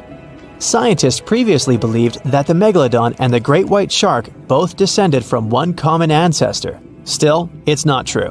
In fact, it's more likely that the Megalodon was the arch-enemy of the great white shark's ancestor, the broad-toothed mako shark. That means Megalodon wouldn't have looked so similar to the great white after all. In reality, the Megalodon would have a shorter nose than the great white, along with longer pectoral fins to give the giant shark a stockier and more threatening build. They both had an excellent sense of smell though, so even in prehistoric times, it wasn't a good idea to go swimming with a chunk of raw meat in hand. And it certainly isn't safe now. Whether the Meg's hiding somewhere in the depths, which some still believe is true, or it's gone forever, younger cousins will still be there waiting. Also, both of them like to go after big marine mammals, so they would certainly have things to do together. That is, until the Meg got moody and accidentally ate its friend. You never know. These guys had a different hunting style. Great whites prefer to dive straight towards their prey and find its softest spot, like exposed legs or underbelly. Sometimes, an entire tooth would be found embedded in a bone of some bigger animal, such as a whale. Without the main parts they use for swimming, poor sea animals were then helpless and unable to escape. Yet whales were just a smaller part of Megalodon's diet. Seals, sea cows, squids, dolphins, other sharks. The good old Meg probably wouldn't say no to some random school of smaller fish swimming into its mouth either. Nothing better than a good snack after a big tasty dinner. Even those giant turtles weren't safe with their thick shells. The Meg probably took them as a dare challenge on a daily basis. Scientists have used computer simulations to try and work out the hunting style of the ancient shark. Using this technology, scientists have discovered that the Megalodon's attack style was very different from that of modern-day sharks. Modern sharks dive straight for their prey's most vulnerable spot, for example, the soft underbelly of a seal. The Megalodon's teeth were uniquely suited to biting through tougher areas of cartilage. So, evidence suggests that a Megalodon would first chew the tougher fins of their prey, rendering them unable to swim away before launching into their final attack. Some people believe that the Megalodon is still alive today, lurking at the depths of the ocean's waters. But it's unlikely to be true. Megalodons are a warm water species, which means they would be unable to survive in the cold waters of the deep ocean. Most of the Megalodon's potential prey live in shallower waters, meaning there would be very little for the Megalodon to eat at deep sea level. Simply put, if there was an animal as big as the Megalodon still living today, we would have spotted it by now. It is unlikely that you'll run into a Meg though. The sharks, like us, preferred warm coastal waters. Deep ocean living would be too cold for the beasts, and food would be scarce. Their entire bodies would also have to evolve to avoid being squished by the enormous water pressure down there. It's unlikely they're still around, but not impossible. Some good news if you do run into one is that the shark is pretty unlikely to eat you. You are way too small a meal for the Megalodon, even if you have a couple of friends with you. This guy eats whales that are over 50 feet long. If you're having a beach party though, it's a different story. In a beach full of swimmers, the shark very well might creep up, scooping several humans into its giant mouth without even chewing. The fearsome name Megalodon comes from two Greek words, megas, meaning big, and odont, meaning tooth. Combined, they mean big tooth, and it certainly lives up to its name. Just one of its chompers is the same size as a human head. It had 276 humongous teeth in total, across 5 terrifying rows. In all of history, only a couple of saber-toothed cats and the T-Rex had consistently bigger teeth. Now that's a showdown I'd like to watch. The Megalodon vanished millions of years ago, leaving only huge teeth to be found by modern archaeologists. They literally disappeared with very few traces left. Scientists believe that over time, deep sea levels dropped and the ocean's temperature went down rapidly. Over a third of all marine life was wiped out as the oceans cooled and the number of animals at the bottom of the food chain plummeted. This had a catastrophic effect on the hungry predators at the top. Sorry guys. It became way too cold for these sun-loving sharks too, which made it difficult for them to reproduce since they gave birth in warm waters. The Megalodon is usually described as a sort of great white shark, but this is just a common myth. In fact, the ancestors of today's great white existed at the same time as the Meg, but they weren't best buddies and were even in competition with each other. The great white shark was a better hunter using its smaller size and agility to snap up the Meg's prey quickly. They were also known to eat Meg pups, who were only half their size. This didn't exactly help the whole extinction thing. While a great white was no match for an adult Meg in a head-to-head fight, they sure weren't scared of stealing their food. This only left the bigger fish and whales for the Meg, but its food supplies began to run out as whales swam to the cooler new seas. The whales adapted to prefer the colder temperatures, leaving our friend the Meg behind. The Megalodons either starved or were frozen into extinction by the Ice Age. Rather than a great white, the Megalodon is more like a modern bull shark. It had a short snout, a flat lower jaw, and huge pectoral fins to support its massive weight and size. As scary as they are, these sharks were actually caring family guys. Several Megalodon nursery areas have been discovered in Florida, Maryland, and Panama. They gave birth to their young in shallow water environments. We know this from discovering loads of tiny Megalodon teeth found in these areas. I wonder if they had nannies too. There's a lake in the heart of Asia that holds 1/5 of all the world's liquid freshwater. It's more than all the 5 Great Lakes have together. Even if all the rivers on our planet suddenly changed their direction and set on a mission to drain this lake, it would take them a whole year to finish the job. I'm talking about the deepest lake in the world, Lake Baikal. If you decide to go all the way down to its deepest point, prepare for a journey of almost 5,400 feet. The descent takes several hours, but the rift floor of the lake is way deeper, between 5 to 7 miles beneath the surface. It means it could be even further down than the Challenger Deep, which is the deepest known place on Earth. The amount of water it has would be enough for everyone on Earth to have something to drink for up to 50 years. This mighty giant of a lake replenishes its water completely every 383 years. Baikal has a great delivery crew of over 300 rivers and streams, bringing their waters right in. And only one river flows out of Baikal, the Angara, which is headed straight for the Arctic Ocean. Baikal isn't only the deepest, but also the oldest existing freshwater lake in the world. It formed at least 25 million years ago. It all began when the Earth's crust decided to play Tetris and created the lake and the surrounding mountains. At some point, Baikal must have been just a humble riverbed, but then tremors and fractures shook the Earth, and the distance between the shores got bigger. Water levels rose thanks to the melting glaciers. Then, several lakes formed and later merged into one. Baikal is one of around 20 lakes in the world that are older than 1 million years. And since it wasn't disturbed by glacial periods, it's a perfect research ground for scientists. Its deep-drilled core sediments can tell a lot about the climate of our planet in different periods.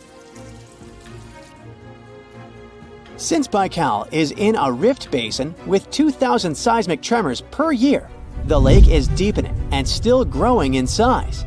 Its shores drift apart at around the same rate as South America and Africa are moving away from each other, so it has all the potential to become an ocean.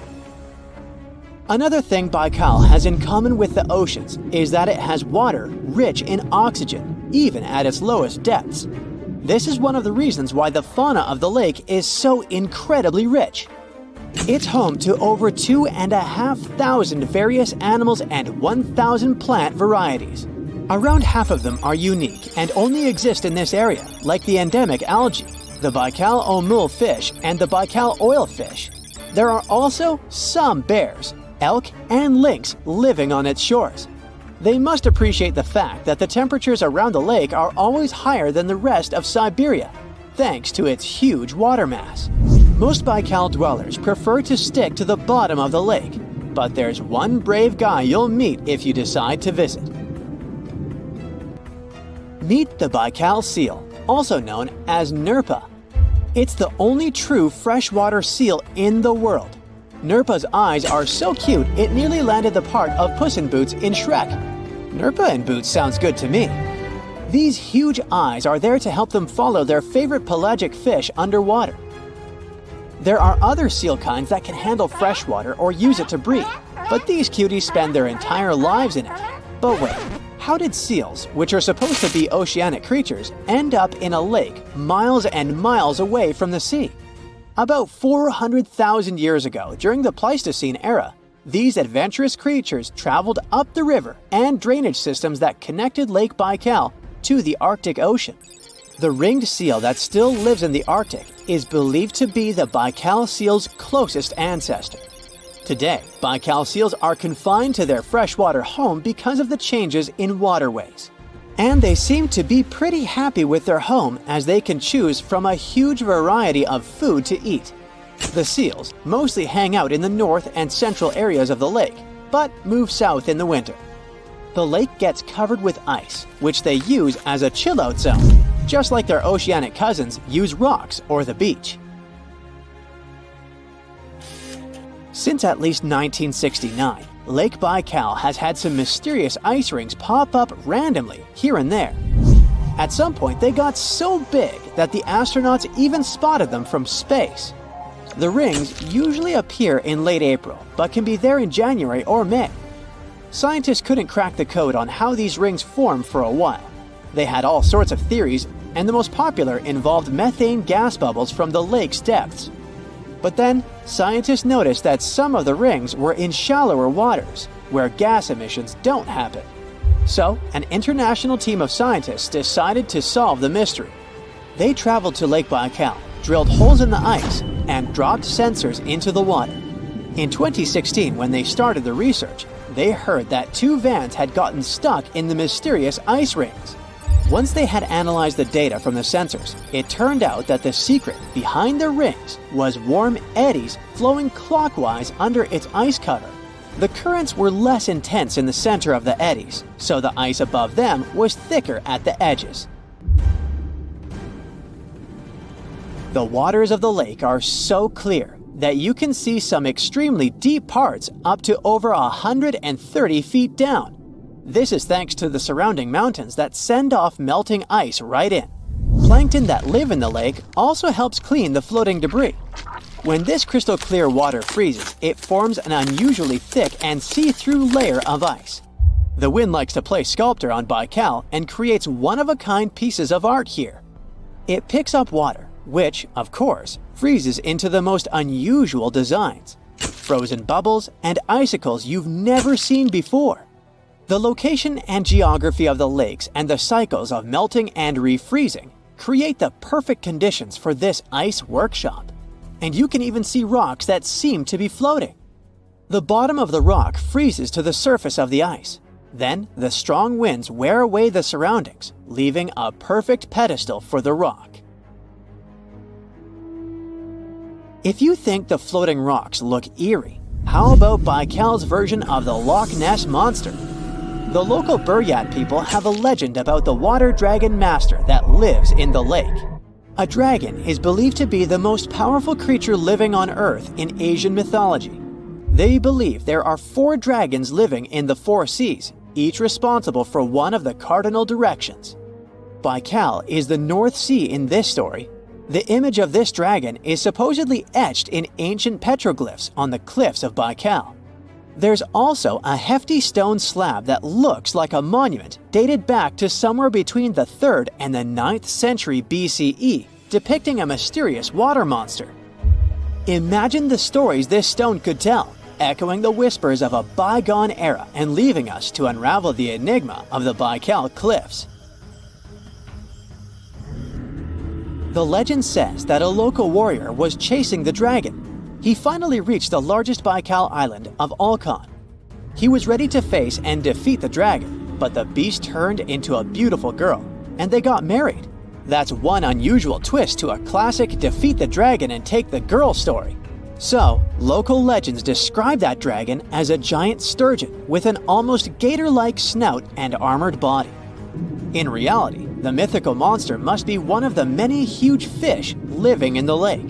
They can afford to grow to several feet in length thanks to the high levels of oxygen in the water. Beluga sturgeon can weigh several thousands of pounds, lives up to 50 or 60 years, and never stops growing. The Megalodon was the biggest shark to ever live. Not only that, it's one of the biggest fish and the largest predator in Earth's history. They've been known to reach lengths of up to a whopping 70 feet. That's over 3 times longer than the biggest great white shark on record. The females have also been found to be around twice the size of the males. The Megalodon could swallow a small car without it even touching its teeth, if cars had been around that. Its teeth could grow to over 7 inches long. It looks like we're going to need a bigger boat, and best make it steel-plated, as this shark can easily gnaw its way through ships. The underwater terror could bite a ship clean in half, with the highest bite force ever calculated for any animal, living or extinct. The force of its ferocious bite was up to 40,000 pounds. That's around 108,000 times the strength of a human's and 10 times the force of a modern crocodile's bite. Its chomp is so strong that it makes the T-Rex's bite look about as powerful as my granny's after she's taken her dentures out. In fact, the Meg was so big and powerful that it had no natural predators. It was the uncrowned king of the seas, swimming freely from ocean to ocean. This cosmopolitan creature was found all over the world, from America to Europe and Australia to Japan, assuming there were countries back then. Meg fossils have been found on every continent except Antarctica. Everybody skips Antarctica. Science tells us that the Megalodon went extinct over 3.6 million years ago. But could they still be alive at the deepest depths of the ocean? Only around 80% of the ocean has been explored, and its deepest point, the Mariana Trench, is over 7 miles down. So who knows what's lurking at the bottom? If you did manage to make it down, it is unlikely that you'll run into a Meg, though. The sharks, like us, preferred warmer coastal waters. Deep ocean living would be too cold for the beasts, and food would be scarce. Their entire bodies would also have to evolve to avoid being squished by the enormous water pressure down there.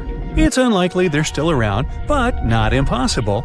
Some good news, if you do run into one, is that the shark is pretty unlikely to eat you. You are way too small a meal for the Megalodon, even if you have a couple of friends with you. This guy eats whales that are over 50 feet long. If you're having a beach party, though, it's a different story.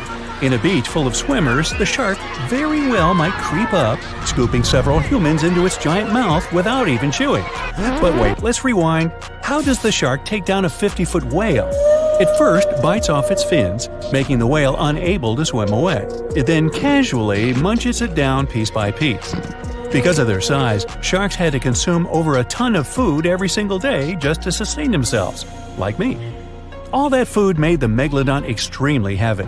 They range from anywhere between 50 to over 100 tons. For context, that's around the same as 7 to 16 adult male African elephants. To fit all this food in, their jaws had to open pretty wide. A Megalodon's jaw could span 9 by 11 feet wide. That's easily big enough to swallow 2 adult humans side by side. The fearsome name Megalodon comes from 2 Greek words, mega meaning big and odont meaning tooth. So combined, they mean what? Big tooth. And it certainly lives up to its name. Just one of its chompers is the same size as a human head. It had 276 humongous teeth in total across 5 terrifying rows. In all of history, only a couple of saber-toothed cats and the T-Rex had consistently bigger teeth.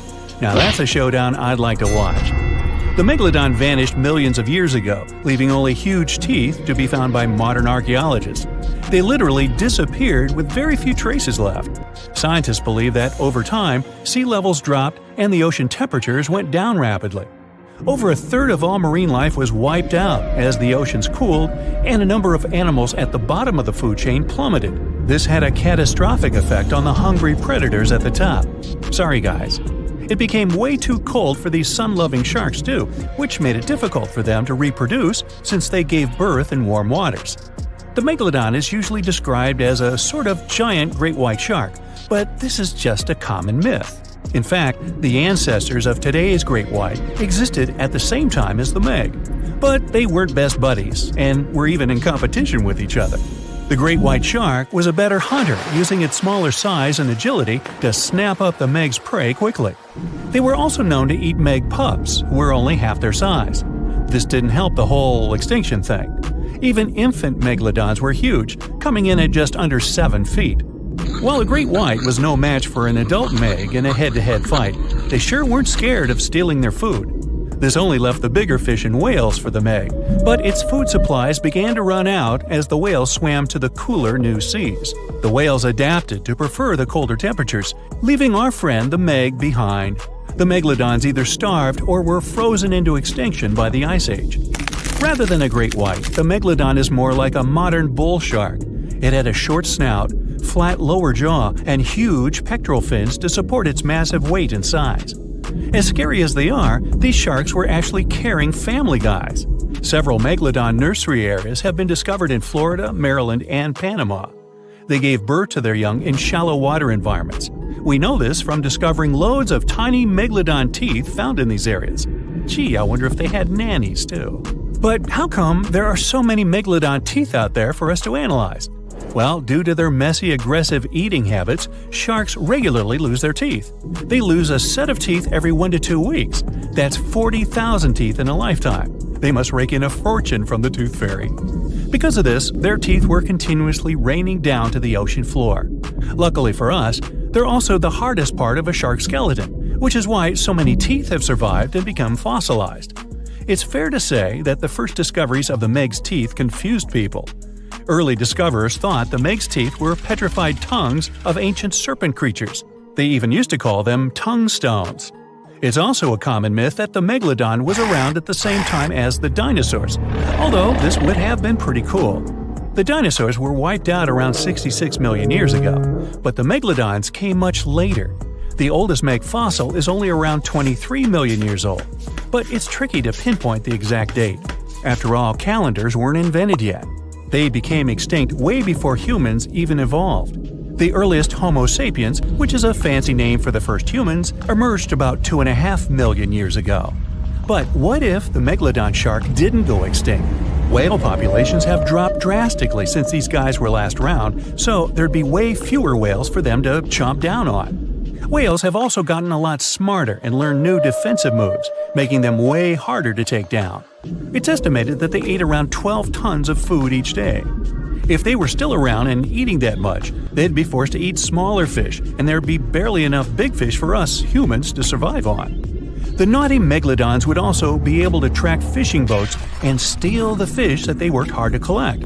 It's safe to say we'd see a lot less fish in the aisles of your neighborhood supermarket. As our ocean temperatures are heating up again, the sharks would also thrive and reproduce faster than ever. There'd be more and more of these giant eating machines in the water, reducing our fish supply even more. It would also cause massive problems for cargo ships and cruising vessels. Imagine coming into contact with one of these bad boys while you're sunbathing on the deck. Even beachgoers would be hard hit. Megalodons give birth in shallow waters, so many of our favorite beaches would quickly become dangerous shark nursing grounds. Hey, where did that beach volleyball game go? They were playing just a moment ago. How heavy is the largest living snake? How can a snake eat a whale? Get ready, I'm about to answer these questions. Before the last ice age, giant mammals like mammoths ruled the world. The modern animal kingdom we're familiar with was shaped around 55 million years ago. I mean, there were still 1,000-pound bear dogs living from Asia to America.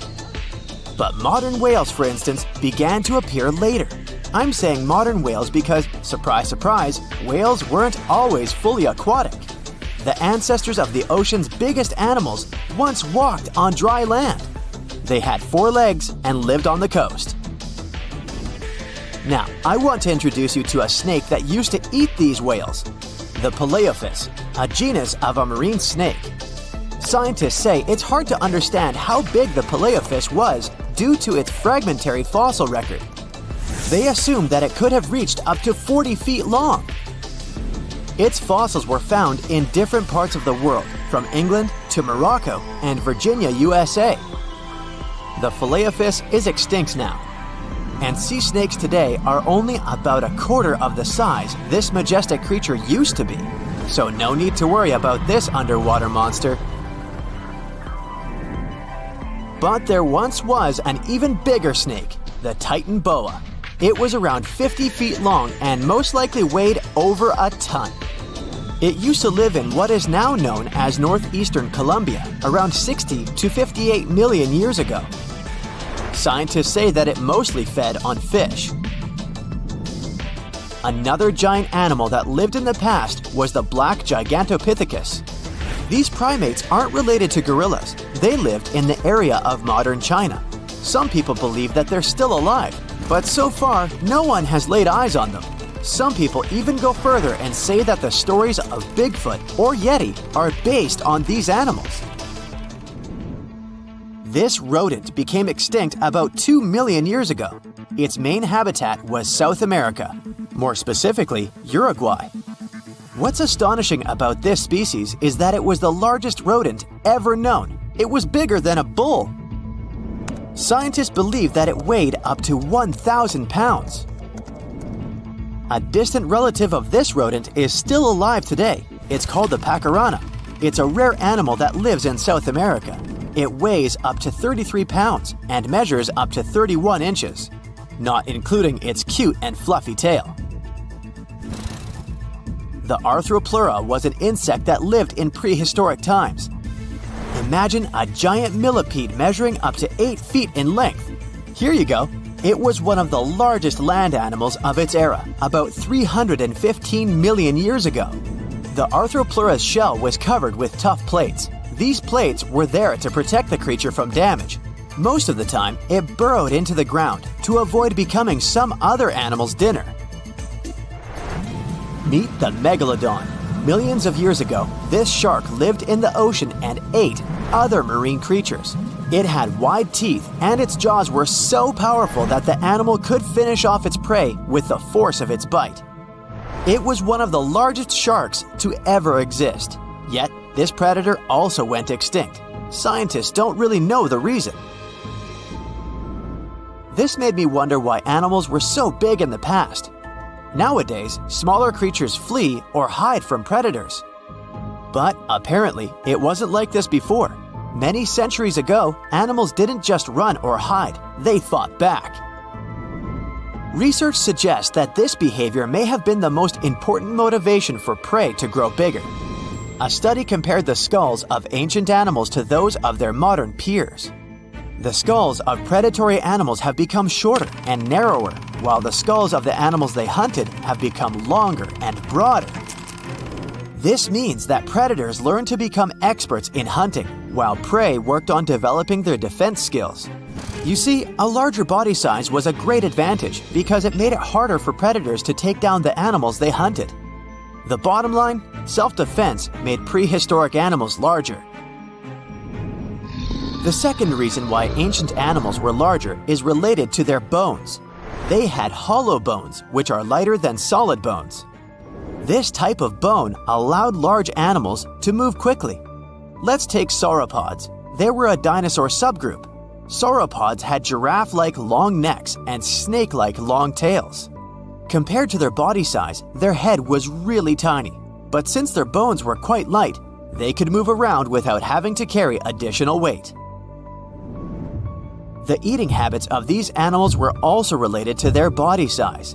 When experts examined the fossils of one extinct mammal species, they found out that these animals had a diet that was high in nutrients and low in fiber.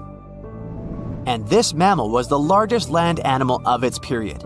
In other words, following this diet, mammals could grow to be very large. There was plenty of food out there, so they didn't have to worry about finding it. Fun fact, these animals also took chewing out of the picture. They could swallow their food in large pieces instead of taking small bites. Environmental conditions also played an important role in the evolution of larger animals in prehistoric times. Those animals tended to live in warm, moist climates that provided them with a lot of food. They didn't have to compete for food sources. Researchers believe that because of these conditions, natural selection worked in a certain way. I mean, body size was more important than such traits as agility and speed. Oh, and did you know that large animals tend to produce more carbon dioxide? And ultimately, a bigger volume of carbon dioxide increases the amount of vegetation in the animal's habitat.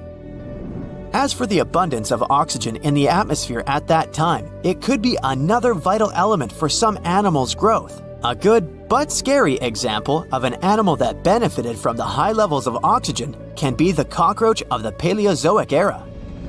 At that time, cockroaches were the size of modern house cats. Now this one would give me the chills if I ever faced it. Ugh. What about today? Well, there are over 3,000 species of snakes on Earth. The smallest snake in the world is the Barbados thread snake. It's only around 4 inches long when fully grown, and the largest one? It's the reticulated python. This snake reaches around 20 feet in length. The longest python was discovered in 1912. It measured 32 feet long. As for the largest and heaviest reticulated python, it was named Medusa. Medusa was approximately 25 feet long and weighed 350 pounds. These reptiles lived in Southeast Asia in rainforests, woodlands, and grasslands. Don't be confused though, the reticulated python isn't the heaviest snake in the world. This title belongs to the green anaconda. It weighs approximately 500 pounds. Green anacondas are found in South America and Trinidad in damp, humid areas. I have a bonus for you. Here is a flying snake. You can find these snakes in Southeast Asia. They don't fly like birds, of course, but they do use the power of flight. They can go as high as 300 feet. They leap from tree branches into the air. Once they take off, it's all about aerodynamics. Their main technique is flaring their ribs and pulling in their abdomens. While airborne, they undulate from one side to another and slightly up and down. This motion helps snakes to turn and glide. Why bother with all this if they can just crawl in an old-school way? Scientists aren't sure, but they believe it might be related to escaping from predators. This way, they move from one tree to another without having to get down to the ground. Every now and then, people discover fossils of animals that lived millions of years ago. These ancient discoveries continue to capture our imagination. Which of these animals would you like to see alive? The largest and most ferocious predator to ever haunt the oceans, the Megalodon shark, dominated the seas for centuries before becoming extinct millions of years ago. However, scientists managed to discover very few remnants of the giant shark. Everything we know about the great sea beast we've learned thanks to fossils of its giant teeth, which are just about the size of the average human hand. Scientists estimated the size of the prehistoric shark using calculations based on the measurement of the length of a megalodon tooth. On average, the size of a megalodon shark was 33 feet long. The largest of the species could reach up to 58 feet long. However, these megasharks may have been even bigger than we ever thought. At the Florida Museum of Natural History, a group of students examined 3D printed replicas of megalodon teeth to calculate the shark's size using the tooth length method. But something was off. Each student calculated a different size for the same shark, with their estimates ranging from 40 feet to 180 feet. A lead paleontologist took a look at the students' equations. He realized that the method they used to calculate megalodon sizes for decades isn't that accurate at all. So they invented a new method to calculate the megalodon size based on the width of the megalodon tooth instead of its length. It turned out that the average megalodon would be around 65 feet long. It's almost double the size scientists previously thought and would mean that the average megalodon is the length of 2 school buses. A megalodon skeleton has never been discovered. Shark skeletons are made mostly of cartilage, meaning that they decompose quickly. Luckily, sharks continuously shed and regrow teeth throughout their lives. One shark can go through 40,000 teeth in a single lifetime. Scientists have managed to study different types of shark species based on their teeth alone. The Megalodon shark had around 276 teeth. When they fell out, these teeth landed in seabed, where they stayed for millions of years, fossilizing. Scientists found those teeth, and they're the only real record we have of the Megalodon's existence. The word Megalodon means giant tooth. Its tooth is around 7 inches long. For comparison, the largest tooth of a great white shark is only 3 inches long. To find a bigger set of choppers, you'd have to go back 65 million years to find the great Tyrannosaurus rex, whose teeth measured a whopping 12 inches. Megalodon teeth have been discovered all over the world. It means that, unlike other marine animals of its time, the Megalodon was intercontinental. Even today, most sharks and marine animals tend to stick to one sea or ocean. The Megalodon shark swam freely around the world, moving between tropical and subtropical waters. Megalodon teeth have been found in every continent apart from the freezing cold waters of Antarctica. When a megalodon makes a starring appearance in a movie or TV show, it's portrayed to look like a giant version of a great white shark. Scientists previously believed that the megalodon and the great white shark both descended from one common ancestor. Still, it's not true. In fact, it's more likely that the megalodon was the arch-enemy of the great white shark's ancestor, the broad-toothed mako shark. That means Megalodon wouldn't have looked so similar to the great white after all. In reality, the Megalodon would have a shorter nose than the great white, along with longer pectoral fins to give the giant shark a stockier and more threatening build. Not only was the Megalodon the largest shark in the world, but it was also one of the biggest fish ever to exist. An apex predator of this size would have needed a huge diet to keep it moving. The Megalodon would have eaten 2,500 pounds of food every day. The Megalodon diet consisted of larger species of fish, dolphins, and even other species of sharks. Ancient fossilized whale bones with cut marks of Megalodon teeth have been discovered. It means Megalodons weren't intimidated by the size and tried to feast on the giant whales of the past. Scientists have used computer simulations to try and work out the hunting style of the ancient shark. Using this technology, scientists have discovered that the Megalodon's attack style was very different from that of modern-day sharks. Modern sharks dive straight for their prey's most vulnerable spot, for example, the soft underbelly of a seal. The Megalodon's teeth were uniquely suited to biting through tougher areas of cartilage. So, evidence suggests that a Megalodon would first chew the tougher fins of their prey, rendering them unable to swim away before launching into their final attack. The mouth of a Megalodon was around 10 feet wide and 9 feet tall, large enough for you to swim into without touching any teeth. However, we don't recommend that. Their mouths were so large a Megalodon could swallow a small car without even having to bite down on it. Research teams from Australia and the US collaborated to work out the biting power of the Megalodon using computer simulations. The results were terrifying. While the modern great white shark has the biting power of 1.8 tons of force, the Megalodon could easily chomp down on its prey with a biting power of 18.2 tons. The bite of the Megalodon would easily be able to cut through steel and overpower any other predator in the ocean. Scientists believe that the Megalodon has the most powerful bite of any creature that has ever existed.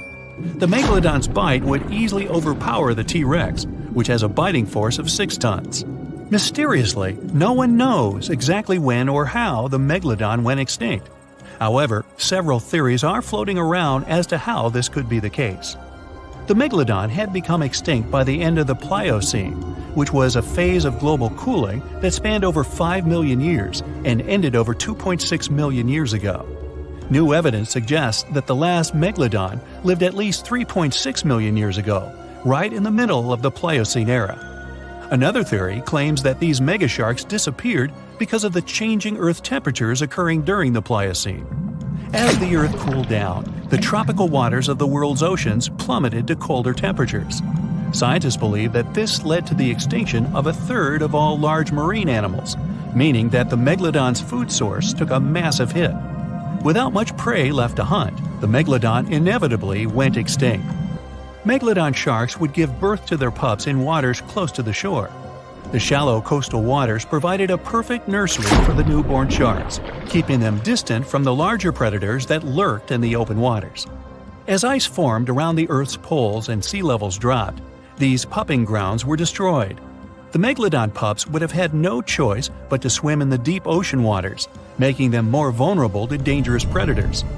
A new theory suggests that the explosion of a star, called a supernova, could be responsible for the extinction of the Megalodon.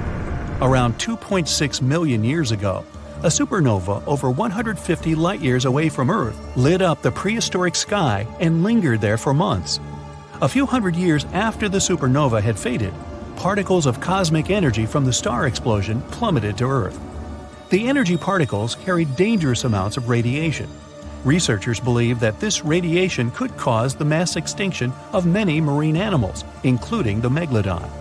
Radiation from the particles extended hundreds of yards down into the ocean and was more dangerous for bigger creatures than for smaller ones. The bigger the creature is, the more radiation they would absorb. The 60-foot-long Megalodon was large enough to absorb great amounts of radiation. Some people believe that the Megalodon is still alive today, lurking at the depths of the ocean waters. But it's unlikely to be true. Megalodons are a warm water species, which means they would be unable to survive in the cold waters of the deep ocean. Most of the Megalodon's potential prey live in shallower waters, meaning there would be very little for the Megalodon to eat at a deep sea level. Simply put, if there were an animal as big as the Megalodon still living today, we would have spotted it by now. The water is bubbling under the fishing boat as if something is coming up out of the water. It gets closer and closer. The water seems to boil. Suddenly, you see giant jaws and glistening teeth. Seconds later, a huge shark jumps out of the water and crushes the boat in one bite. It was the Megalodon, the largest fish that ever existed on Earth. Now, we pictured the Megalodon as this, an enlarged version of the white shark for a long time. But scientists continue to argue about its appearance. So far, they agree that the image of this giant shark was wrong. Here's the data that scientists are sure of. Size, about 50 feet long. That's as big as a school bus and comparable to the length of a subway car. 8.5 times the height of an average person. Let's compare it to the modern white shark. The Megalodon is 3 times bigger, but that's just a rough estimate. We don't have a fully preserved skeleton of the Megalodon. That's because it didn't have any bones, but cartilage. Not much of that left in the 3.6 million years since the Megalodons went extinct. All that survived were teeth and a few vertebrae. By comparison, dinosaurs went extinct about 66 million years ago. But their solid bones are perfectly preserved, and we have many different examples of their skeletons. Scientists have calculated the size of a Megalodon based on its teeth and jaw. Now, this is one tooth. It's about 7 inches long, bigger than the palm of your hand, and 3 times the size of a modern white shark's teeth. The Megalodon jaw was 6 feet wide and chalked up 5 rows of teeth, a total of 276 razor-sharp chompers. The other preserved remains are the vertebral column. It consists of 150 vertebrae, each 6 inches wide. They contain much calcium because, well, Megalodon love fresh cold milk. Nah, it's because the vertebrae had to withstand the enormous mass of a giant shark. Based on those fossils, scientists created a model and calculated only the approximate size of the Megalodon. But it could hardly have been any bigger. It's all about breathing. The bigger the fish, the more oxygen it needs, which means a larger gill area. That's the organ that filters the water and collects oxygen. If the Megalodon were any larger, it would have trouble breathing. So, scientists believe that 50 feet is the maximum size of an individual. On average, they were a few feet smaller. Whew. Now, let's talk weight. On average, one Megalodon weighed about 30 to 35 tons. By comparison, a white shark weighs 1 ton, which is 30 times less. Hey, trust me. A school bus is 4 times lighter at 7.5 tons. The weight of a Megalodon can be compared to an empty Boeing 737. But the modern blue whale beats the Megalodon in size and weight. 98 feet long versus 50, almost twice as long. Blue whale's weight is about 180 tons. That's like 6 megalodons or 6 passenger planes, or like 33 adult elephants. Hey, don't you love the comparisons? Now, about the appearance of the megalodon. Scientists believe it didn't look like a white shark. The megalodon belongs to a different fish family and most likely looked like a giant sand tiger shark. Flattened snout, small eyes. Its dorsal fin is moved backwards. The sand shark has 2 dorsal fins about the same size. The coloration is light brown with a white belly. It may have had brown-red spots like a sand shark all over its body. We used to think of the megalodon as something scary from the first finds of its fossils. That was back in the Renaissance era. People found some teeth in the rocks. At first, these teeth were thought to be the tongues of dragons or snakes. And here's the first drawing of what the owner of these teeth supposedly looked like. A massive snout with a scary nose and a bunch of razor-sharp teeth. We also have the evidence that megalodons were brutal hunters, kings of the food chain. The first combat tool in their arsenal was the battering ram. The megalodon was a slow swimmer, though. It could only accelerate up to 11 miles per hour. In comparison, the modern white shark can reach 35 miles per hour in a dash for its meal. The fastest human swimmer could only go 6 miles per hour. Well, good luck with that. But the megalodon had incredible mass. Though slow, its battering ram had tremendous power. The megalodon would take its prey by surprise.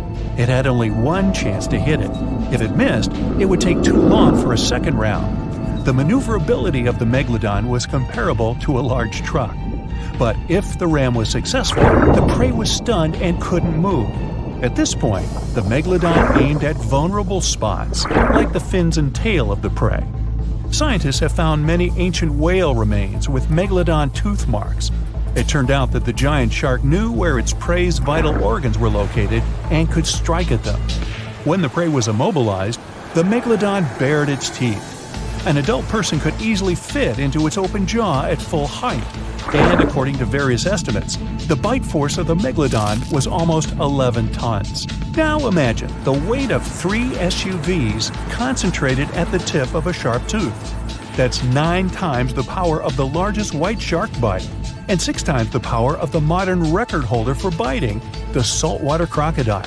Here, look at a map of where the remains of the megalodon were found. South and North America, Europe, Asia, Australia. It was the master of all seas and was comfortable anywhere on our planet. We've even found some remains of the giant shark in freshwater sediments. Perhaps it wasn't afraid to enter rivers to hunt. Now, other scientists say that maybe the megalodon wasn't even a predator, all because of its size. It couldn't swim fast. It couldn't even make short dashes like the white shark. If prey tried to escape, the megalodon didn't rush into pursuit because it could never catch up with it. Another problem is the skeleton of the megalodon. The cartilage is weaker than the bones, so the musculature of the giant shark was not as massive and robust in the first place. The megalodon may even have been a scavenger and never got into fights. This is one of the reasons why ancient sharks became extinct. Megalodons like shallow, warm waters, with temperatures ranging from 53 degrees Fahrenheit. But over 3 million years ago, the climate turned colder. This deprived the megalodons of territories and plenty of food. The primitive whales that had been the main diet of the giant sharks began to disappear. Faster predators took the remnants of food. The megalodon started to starve. In evolution, a new player entered the field, the toothed whales, ancestors of the modern killer whales. They lived in packs and had bigger brains than the megalodon. So, over time, they started to compete with the megalodon. They took advantage of its clumsiness. A group of killer whales could easily win a competition against a giant shark. Many scientists believe this was the reason for the disappearance of the largest shark in the world. But there are theories that the megalodon is still alive and roaming the dark waters of our planet. Several Australian fishers have allegedly encountered a shark of incredible size, but no one can confirm these testimonies. Fans of this theory believe that giant sharks can hide in deep waters away from human eyes. In the Mariana Trench, for example, it's the deepest place on our planet. It's deeper than if you stuck Mount Everest in the water, and we've even found the teeth of a megalodon there. But science says that such a giant shark couldn't live in the Mariana Trench for many reasons. One, it's too cold. The Megalodon was probably a cold-blooded fish, so it had to use the warmth of its environment to survive. But the water in the Mariana Trench is cold, about 40 degrees Fahrenheit. That's because the deeper down, the less sunlight gets in there. The second reason is pressure. Every 30 feet deep increases the pressure by 1 atmosphere. That is, at the depth of 100 feet, the water presses you 3 times harder than you would feel it at the surface. The weak muscles and cartilage of the Megalodon wouldn't allow it to dive too deep into the Mariana Trench. And, most importantly, food. The farther from the ocean's surface, the fewer living organisms. Megalodons used to eat primitive whales, ranging from 10 to 20 feet.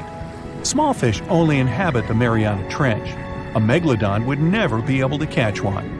And, judging by its size, all the Megalodon did was eat and then look for food again. Compare its weight to that of a human. The average human should get about 2,000 calories a day with an average weight of about 180 pounds. The Megalodon weighed 470 times that and needed many more calories. So, even all the fish inhabiting the Mariana Trench could hardly feed a Megalodon for even a few days.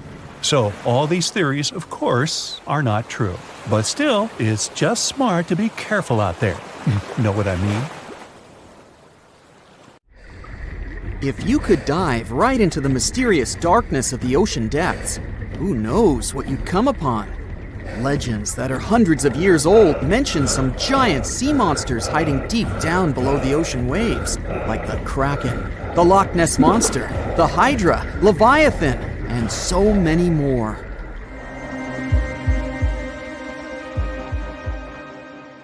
Okay, no one has ever seen such monsters, but there are still weird and unusually big sea spiders, squid, worms, and many other animals that grew way more than we'd expected.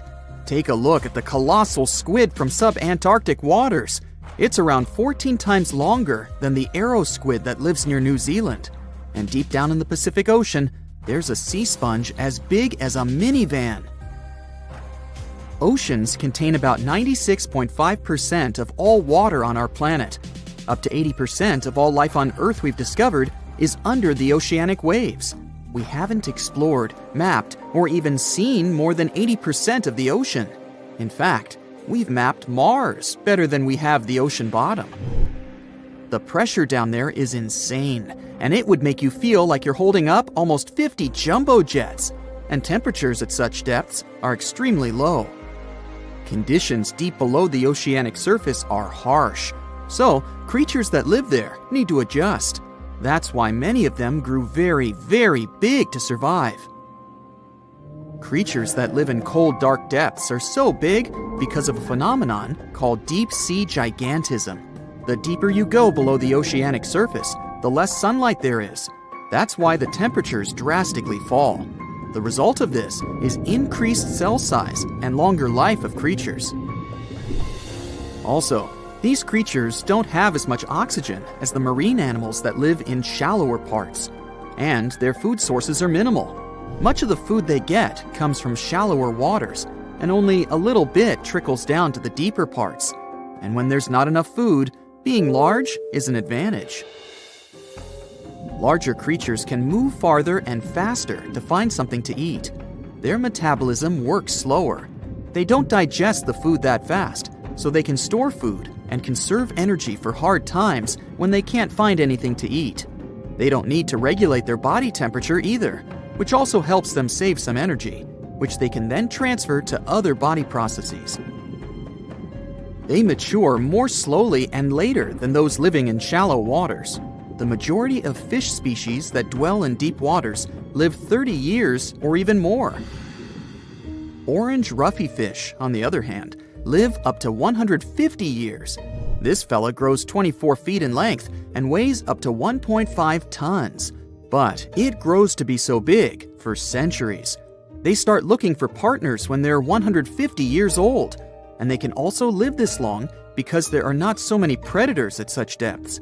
Also, there are no humans or other things that can disturb them or endanger their existence. At such depths, the environment is pretty stable, so many animals there are like living fossils. because they probably haven't changed in millions of years. The first 650 feet of the ocean's depth are considered to be the open ocean. The majority of the marine life we've discovered lives there, since that's the area the sun can still reach. And then, as you continue going deeper, you reach the twilight zone. It seems like nothing lives there. But at about 820 feet, you see a small oasis of ancient life blooming.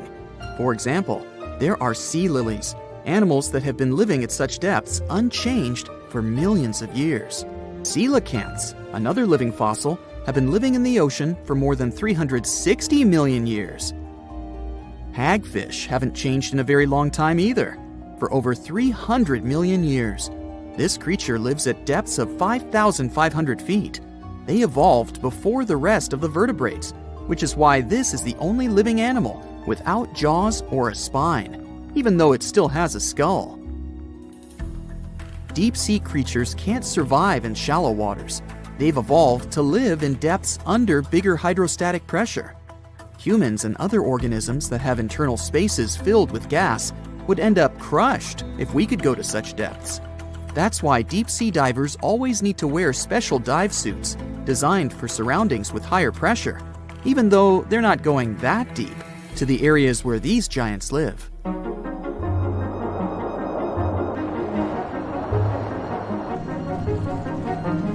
But near Antarctica, you can see gigantism way closer to the surface, like giant sponges, sea slugs, sea spiders the size of a dinner plate, worms, and even some enormous single-celled organisms. They all tend to chill in shallower waters. Scientists are not sure why exactly, but they think it could have something to do with oxygen. Giant species use just a little oxygen, and the waters around Antarctica are pretty rich in it, which means there's hardly any limit to these animals growing bigger and bigger.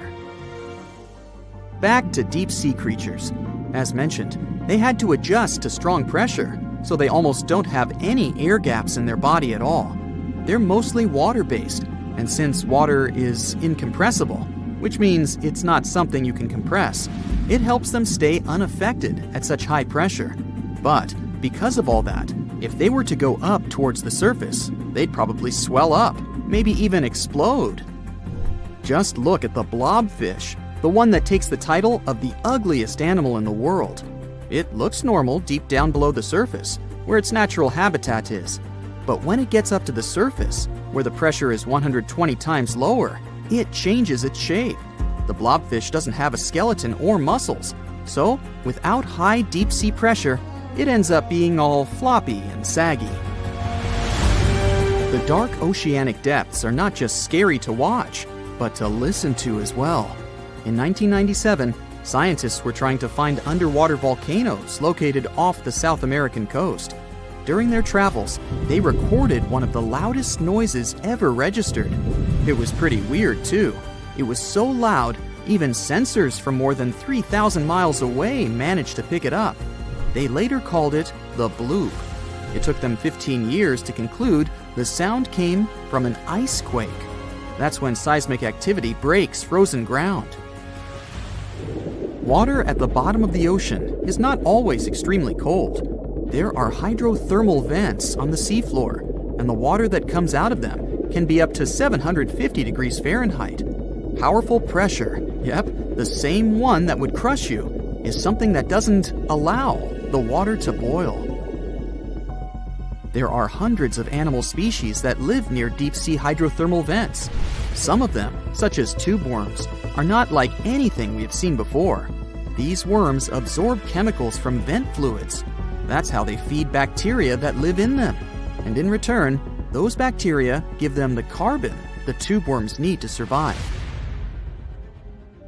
2/3 of all of the coral species scientists discovered live in dark, deep, and extremely cold parts of the ocean. Some even live in parts that are 3 miles deep. They can survive at low temperatures, such as 28 degrees Fahrenheit. Some of these cold water corals are more than 8,000 years old. They form amazing structures that can rise up to 115 feet tall. The deep is not just a mysterious world of unusual creatures. The landscape under the oceanic surface is magnificent too. The canyons hiding there make even the Grand Canyon seem small.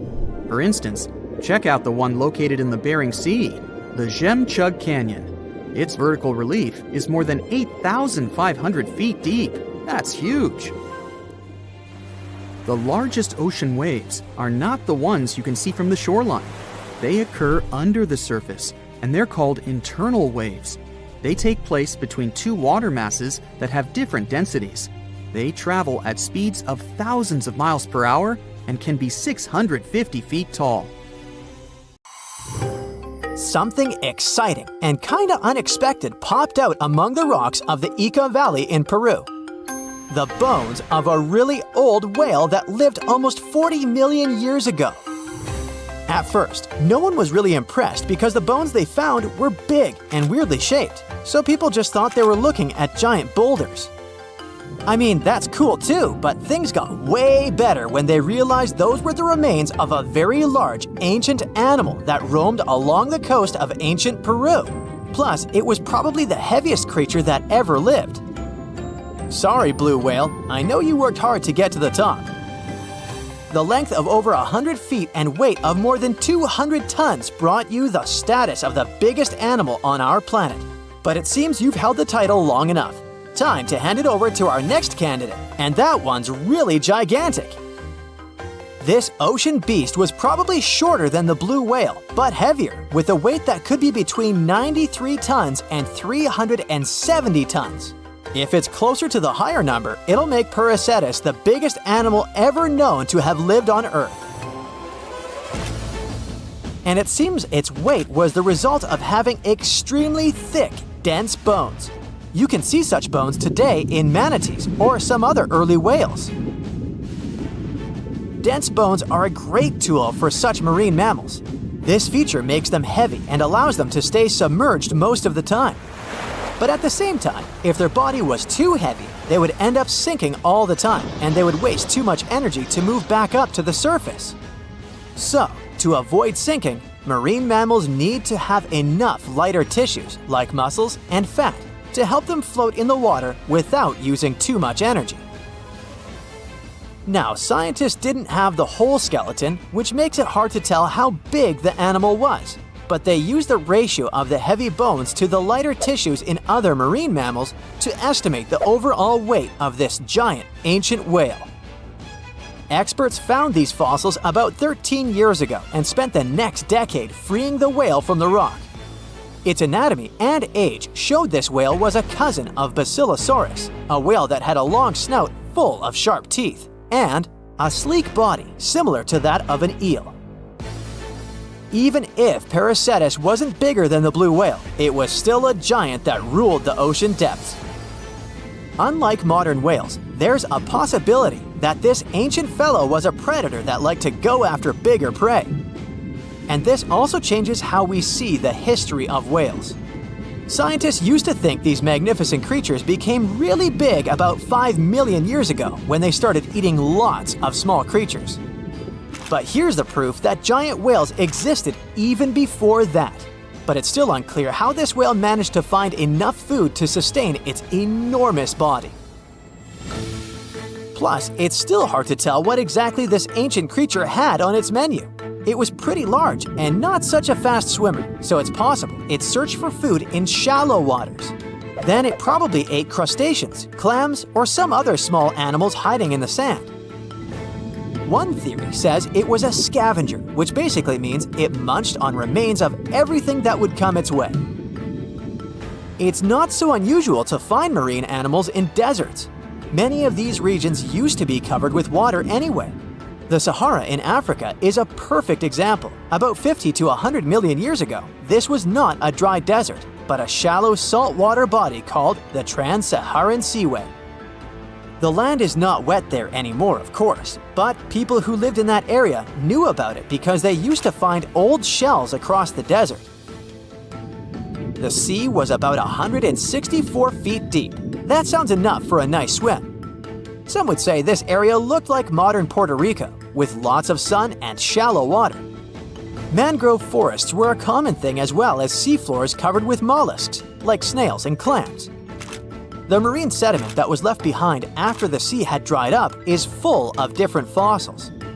And the animal that lived in that ancient underwater world didn't look friendly. Plus, they were much bigger than their relatives from modern times, so a regular-sized human would end up as a snack, not even a whole meal. Normally, when animals live on small islands, they can become much bigger than their relatives from the mainland. This is something we call island gigantism, and it happens because there are more resources or fewer predators on islands. Maybe the same thing happened in the Trans-Saharan Seaway. Even though it wasn't an actual island, the water moved in and out, which created little pockets of water. And specific conditions in these pockets might have helped animals grow bigger. So we're talking about giant sea snakes, catfish, and fish that no longer exist today. One had incredibly strong jaws, and the animal used them to eat hard things and even crush shells. Their teeth showed they were fierce predators other animals had every reason to be afraid of. They went through some changes when it came to diet, similar to some types of piranhas. And the competition to get to the top of the food chain wasn't a joke. Not when there were also such large predators as sharks, crocodiles, and ancient relatives of elephants. Sahara went through different phases. If you could use a time machine and take a peek at Earth's largest hot desert as it was about 6,000 years ago, you wouldn't have to struggle with sand and heat. You'd have a nice walk through a green and pretty lush place. In the past, people who lived in that area didn't leave drawings on cave walls that showed camels, sand dunes, and scorpions.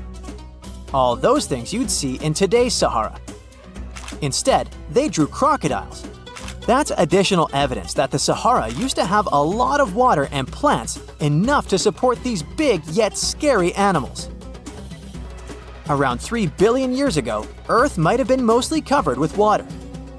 Today, it's about 71% of its surface, but it seems that our planet used to be a giant ocean world with no continents at all, just some scattered islands.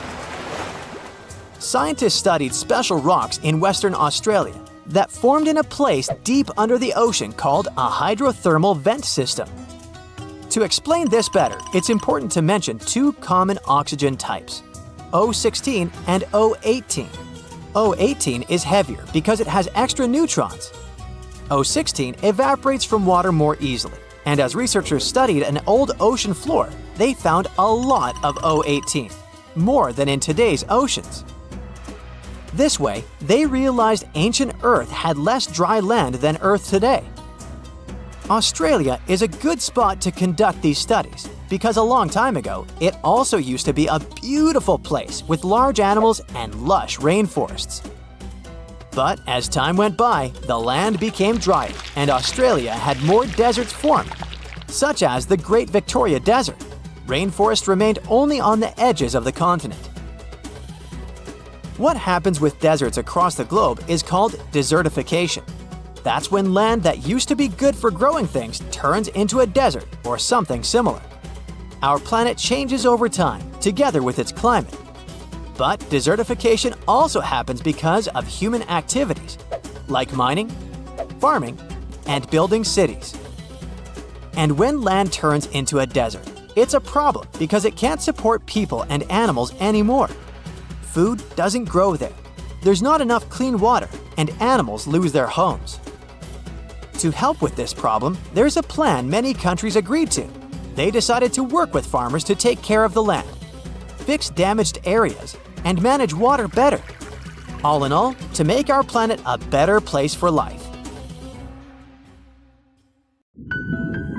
Now imagine a creature with a body that is reminiscent of a cuttlefish, with eyes sticking out from stalks like a funky headband, fins on its tail, and a long skinny nose ending in a mouth full of teeth. Or maybe this thing could be a claw. Yep, the Tully monster is on the move. It's definitely one of those freaky creatures you wouldn't like to face while scuba diving somewhere. Luckily, it went extinct 300 million years ago. This unusual marine beast was discovered in the 1950s in Illinois, and scientists couldn't even agree what it really was. Some thought it was a vertebrate, which means a group of creatures with a spine, like us humans. But a team of researchers in Japan studied many fossils of the Tully monster, using advanced laser scanning technology to check them in detail in 3 dimensions. There's still a lot they don't know about the Tully monster, but they managed to realize it didn't have any spine at all. Now the next step was to see what type of invertebrate it was. Could it be vertebrate-like, such as a land sled? Or are we talking about something closer to snails and worms? They also discovered the creature had segmentation in the head area that extended from its body, and that's not something bony creatures have. Still, in recent years, some researchers had the idea the Tully beastie could be related to jawless fish, such as lampreys. These fellows belong to the most ancient group of vertebrates, and are not pleasant to see either.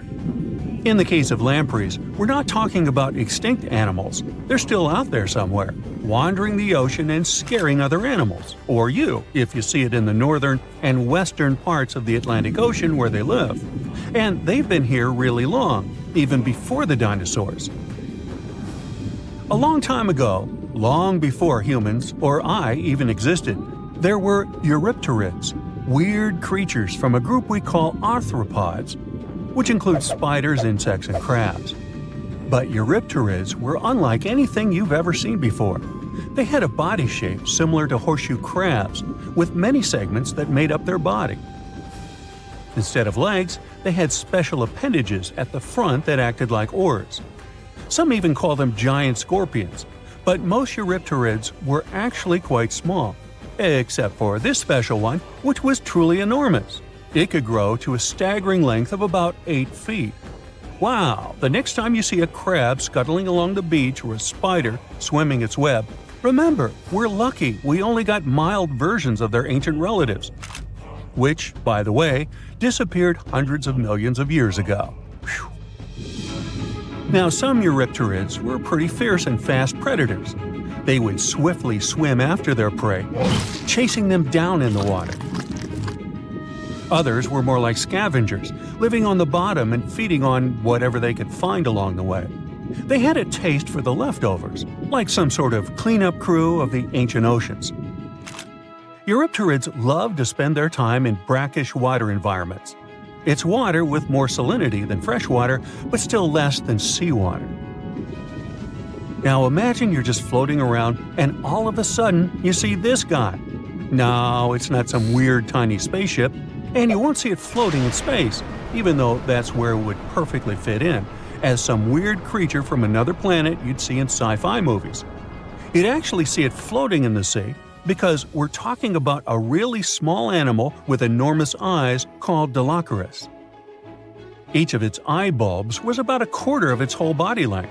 That's what gives it that space look, like it might live on one of the oceans under the surface where we look for life, like Europa, one of Jupiter's moons, or Titan, Saturn's biggest moon. I could easily imagine creatures like Dilophosaurus giving us a warm welcome once we get to Mars, too. Dilophosaurus had great vision. It would keep a keen eye out for any movement in its surroundings. Once it noticed something, it would swiftly launch its spiky appendages forward.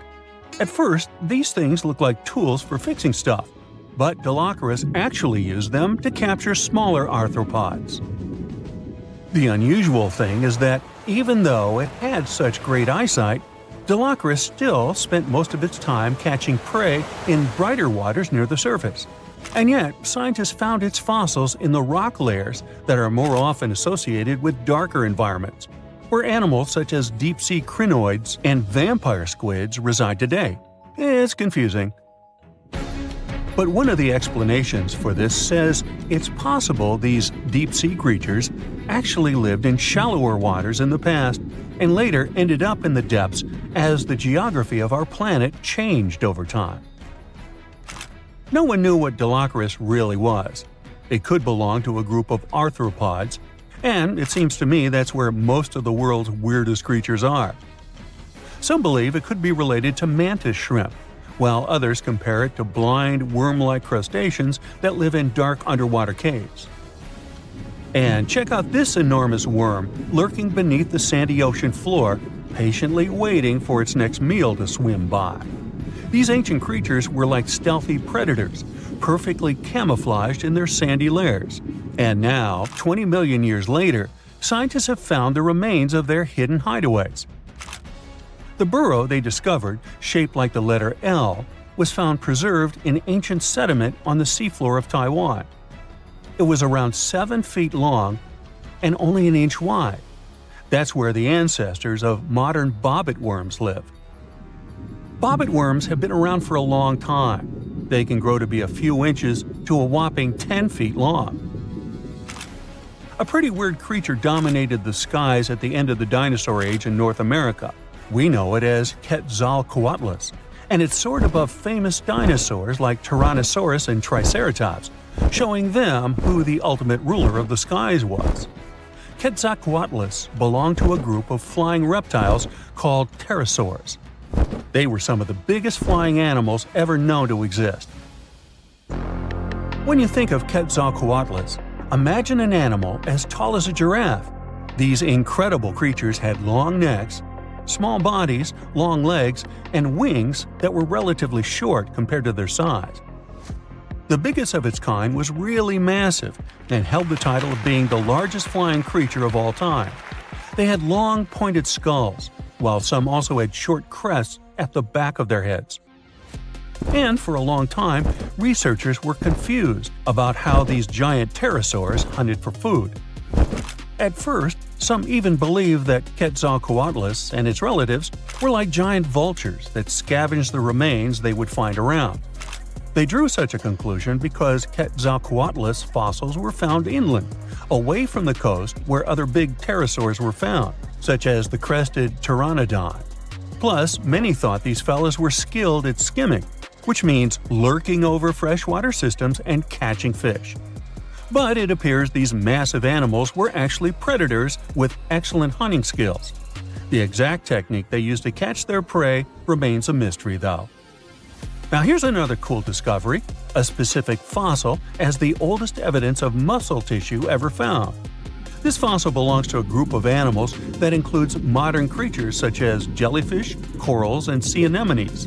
And it looks so cool and unique, right? It has bundles of fibers arranged in a four-fold symmetrical pattern, similar to what we see in Nedardians today. This arrangement is different from any other fossil from that period. Now, this fossil may look weird, but it helps us understand the evolution of muscle tissue in animals. They, well, all of us actually, got new options for discovering different feeding strategies and generally new things to do thanks to muscles. And it's not like scientists usually get to study fossilized muscles. It's more that they learn about that based on how animals feed, reproduce, move, and do other things. So this cool fossil suggests animals may have had an earlier origin than we used to believe. Well, hey there! We dive back in time and into the oceans over 500 million years ago, just, because we can. Whoa! Watch out! It's not Megalodon or giant sea reptiles you need to look out for here. It's a bizarre, unearthly-looking creature called Anomalocaris. The name means unlike any other shrimp, and I think you'll agree, it looks like a nightmarish cross between a shrimp and a modern-day centipede. 2 tentacles protruding from its face, each lined with razor-sharp teeth. Oh yeah, and this thing was about the size of your leg. With a wave-like movement of the flaps on each side of its body, it was graceful for a terrifying creature. It was also more advanced than any other life on this planet at the time. Especially those huge eyes. You have only one lens in each of yours. This giant shrimp had 16,000. That's 4 times more than a common housefly. And you know how good their vision is. Good enough to dodge that swatter every time. All this allowed Annie to become one of the first animals on this planet to feed on others. Yep, here it is. Earth's first hunter. Its favorite meal? Trilobites. Hey, try a bite. Those are the ancient ancestors of crabs. Some of their fossils have marks on them in the same shape as the monster shrimp's mouthparts. Terrors of the past like this got to be so giant thanks to more oxygen in the atmosphere. A perfect example of this, Meganeuropsis. Imagine a dragonfly, Now make it as big as a cat, and with a wingspan longer than your arm. Megan, the monster-sized dragonfly, could easily grab other insects or even small animals, and she ruled the air with quick movements. Back then, there were still no large birds or other airborne enemies for this behemoth bug, so it was safe and free to grow as large as this planet would allow. Piranhas of the past were also jumbo-sized. Mega piranha was about 3 times the size of the river terrors we have today. Its bite force was about the same as a tiger's, and those striped kitties bite down 2 times harder than lions. That means it probably not only dined on other fish and any land creatures that, got too close to the water, but it could also easily crunch down on large turtles and other unlucky shelled creatures. And fun fact, modern-day piranhas bark like dogs when they're about to enter a confrontation. It actually sounds more like a frog's ribbit. But makes you wonder, what did this mega-sized ancient cousin sound like? A bear roaring? How about giant sea scorpions the size of your bed? Go back about 460 million years, and you'd see them swimming under you. And watch out for that tail. Scientists still don't know if these creatures could use it to inject venom like your standard land scorpion, but something tells me I wouldn't want that thing anywhere near me. Then there's this guy, Therizinosaurus. Terry looks sort of like a goose with long arms. Oh, and did I mention this goose dino is about 2 stories tall and longer than a bus? Yow! Its arms make the T-Rexes look even more bite-sized, each 8 feet long, almost triple the length of T-Rexes. And on the end, razor-sharp claws the size of your whole arm. Now, don't worry about those lengthy claws too much, though. Terry probably used them to cut through giant termite nests. So, this huge reptilian goose was more interested in eating bugs and plants. Another mega monster for you, Megatherium. The giant ground sloth could look a giraffe straight in the eye and weighed as much as a hippo. It moved mainly on its hind legs and used its massive tail as support. He had huge paws with colossal knife-sized claws. The sloth could use them to defend itself from enemies and to bend tree branches in search of food. But the biggest danger to the giant ground sloth wasn't dinosaurs or saber-toothed tigers. It was our own species. Yep, humans showed up just in time to meet this fellow and to, eat him up. Titanoboa was a terrifying 50-foot snake, as long as the great Megalodon itself. It was also more than 2 times heavier than the heavyweight champion among snakes today, the green anaconda. Crocodiles were a regular on this serpent's menu.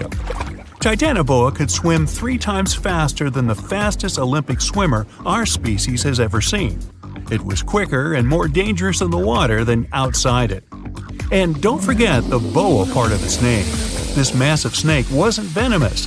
Instead, it liked to squeeze.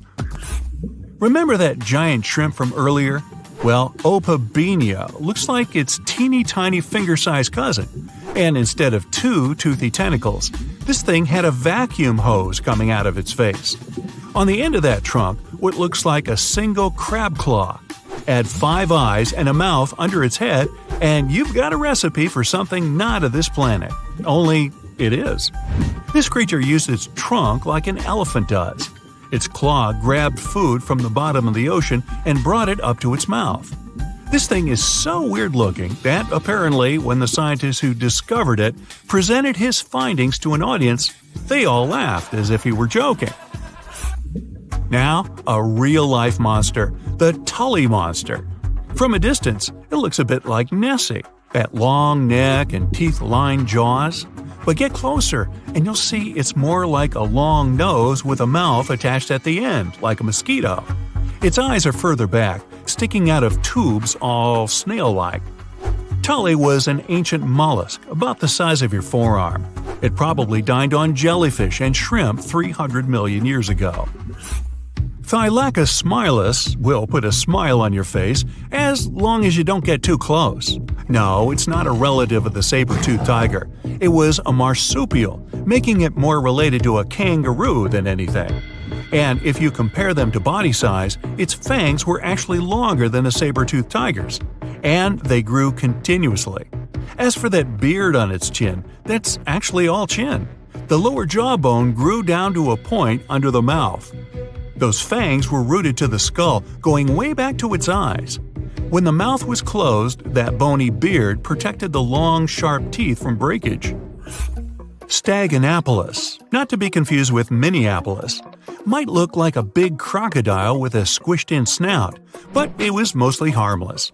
Its small head and very few teeth meant the reptile didn't have much to work with when protecting itself. That's what all those armored scales were for, and no need for huge fangs or long rows of razor-sharp teeth when you're a plant eater.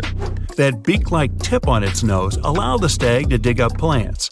So, really, this reptile was more like a 10-foot scaly pig than a croc. Basilosaurus was a type of ancient whale that lived on our planet about 45 million years ago. Not quite as long as a blue whale, but this guy was still big enough to munch down on other whales and even sharks. Some people believe these monsters could still exist today. Eyewitnesses claim to have seen a giant sea dragon, and Basilosaurus fits the description.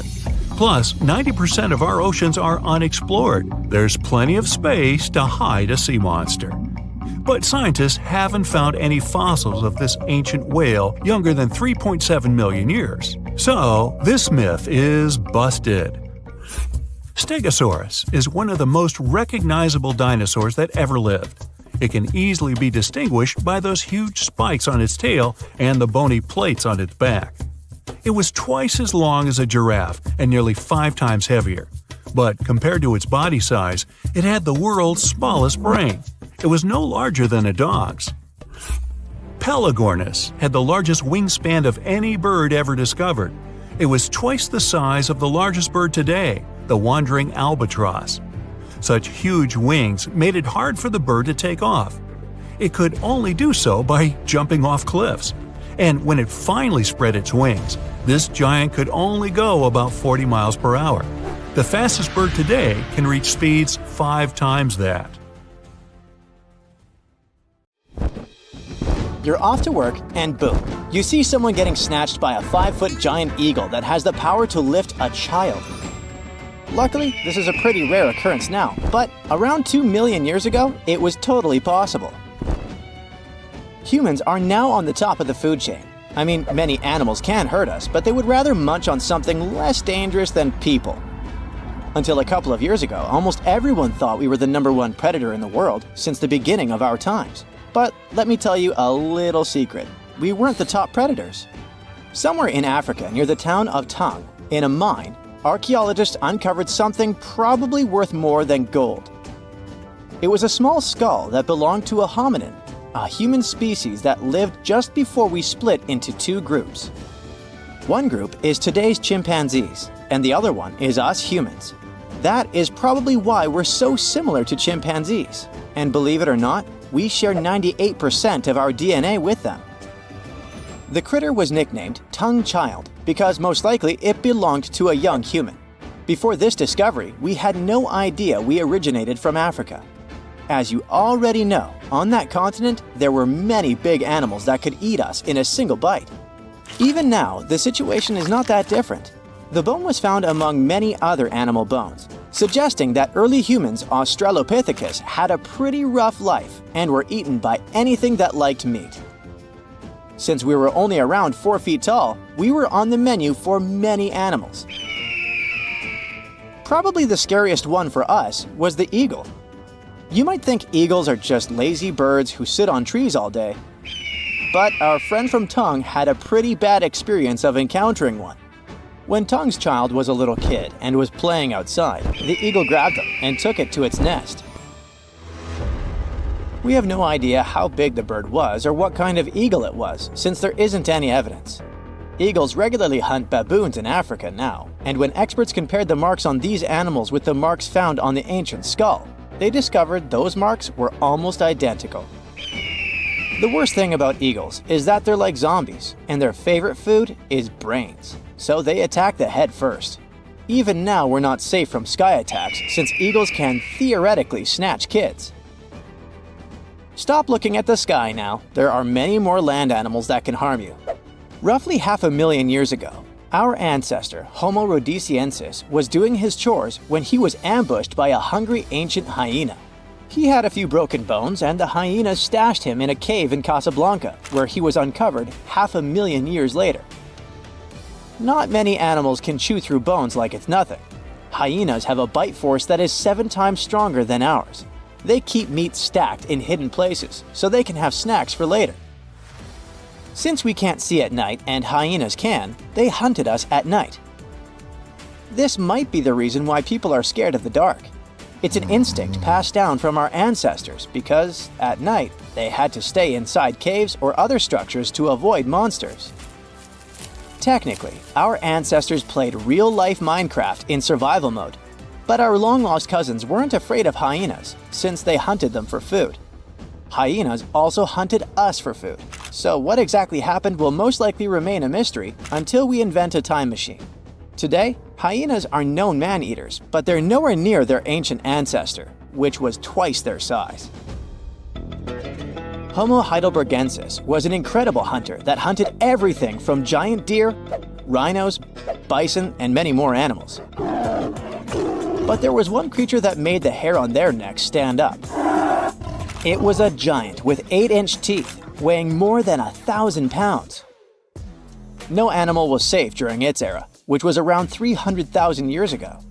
Of course, I'm talking about the saber-toothed tiger. It actively attacked our ancestors, among other animals like crocodiles, monkeys, horses, and honey badgers. You might be one of those who have a terrible fear of snakes, and that might be because they hunted your ancestors. We have been sharing this planet with snakes for over 100 million years. Our early pals were so scared of them that they evolved and developed sharper eyesight. Their brains grew bigger since snakes were ambush hunters, sneaking up on humans and attacking them unexpectedly. Initially, we were colorblind, but snakes hunted us so much that we developed 3-dimensional vision and the ability to see colors. All of these tricks allowed us to see snakes better. But evolution works both ways, and around 60 million years ago, these reptiles developed venom because they lost the ability to stealth attack. The good news is that humans have developed bigger brains and learned to distinguish between venomous and harmless species. The worst monster Neanderthals probably had to watch out for was other Neanderthals. There's much evidence that shows that we sometimes were unfriendly towards each other. This theory is called the dangerous ape theory. Neanderthals didn't hunt one another regularly since there was an abundance of animals that had more nutrients needed to survive. Neanderthals most likely hunted one another when they didn't have any other food, or for rituals, or in self-defense. Around 4 million years ago, near Lake Turkana in Kenya, there was a humongous crocodile with a taste for humans. It was not that modern-day croc that can only reach 20 feet in length. Its ancient relative was 27 feet long, the largest crocodile ever. This prehistoric creature could swallow us in one bite, since we were only 4 feet tall back then. We don't have proof that this animal hunted us, since they had a powerful stomach that could liquefy bones easily. But there was a foot found that had clear marks from a crocodile's jaw. The ape probably wanted to cool off or drink some water and was grabbed by the prehistoric reptile. Crocodylus anthropophagus is another croc species that lived near Tanzania around 1.8 million years ago and ate humans like burgers. It loved people so much that its Latin name literally means the eater of humans. They patiently waited underwater for humans to come for a drink, and when they arrived, the monsters would snatch and drag them underwater. Evolution was trying to find solutions because we encountered scary monsters and were hunted by them. All that running from predators had an impact on our bodies. We grew taller and bigger so that birds wouldn't pick us up and fly us to their nest. Like it or not, we had to start walking on 2 legs since we could scan the surroundings much better that way. It helped us to run from predators while carrying food. Plus, standing up made us look bigger. Now we throw things with our hands for fun. For example, while playing basketball. But back then, we had to throw rocks at predators to make it out alive. Chimpanzees also used this throwing technique to scare off predators. We started talking to each other to coordinate attacks better and plan what to do when we saw danger. We all know that working in a group or playing a team sport is interesting and a lot of fun. But believe it or not, this is because in the past, we had to be team players. Otherwise, we risked being snagged by a predator. Our brains are still wired the same. However, these techniques didn't always work, and archaeologists have found many more bones belonging to humans eaten by giant eagles and other animals. Think you know what lurks in the depths of the ocean? While nearly 95% of our oceans haven't been explored yet, it's hard not to let your imagination run wild. But thanks to brave explorers, deep-sea cameras, and awesome archaeologists, we do know about some pretty incredible sea creatures living in our waters today, and millions of years ago. From the 9-foot spider crab to the 60-foot prehistoric megalodon, these sea dwellers come in all shapes and sizes. But let's focus on sea creatures famous for their huge size. Can you guess which living species of whale is the largest? Well, it's not the orca, but that's a good guess. The orca is a toothed whale that can grow to anywhere from 23 feet to 32 feet, which is slightly smaller than a school bus. How about the narwhal? Nope, they're not the biggest either. These unicorns of the sea live mainly in Arctic waters and only grow 13 feet to 20 feet in length, and that's including their 9-foot tusk. Tired of guessing? Okay, I give in. The largest whale that still exists today is the blue whale. At a jaw-dropping 82 feet to 105 feet, the blue whale is not only the biggest whale we know of, but is currently the largest animal to have ever lived on Earth. Seriously. These animals are bigger than a T-Rex, and even the prehistoric Megalodon. If you were to put a blue whale next to a school bus, it would look like it could swallow it. Think about that. According to National Geographic, a blue whale's tongue can weigh the same as an elephant. And their hearts can weigh as much as a car. That doesn't even sound possible. It's no wonder these giants need to eat about 4 tons of krill every day. While there aren't too many animals living today that can compete with the blue whale's epic proportions, there is an entirely different species that is a good contender, and it's not quite what you would expect. It's a jellyfish. No, I'm not talking about the little jellyfish that wash up on the shore and ruin a perfectly good day at the beach. I'm referring to the lion's mane jellyfish, the biggest jellyfish around. This invertebrate can grow up to 120 feet long. They also come in different gorgeous colors like red, purple, or even shades of orange.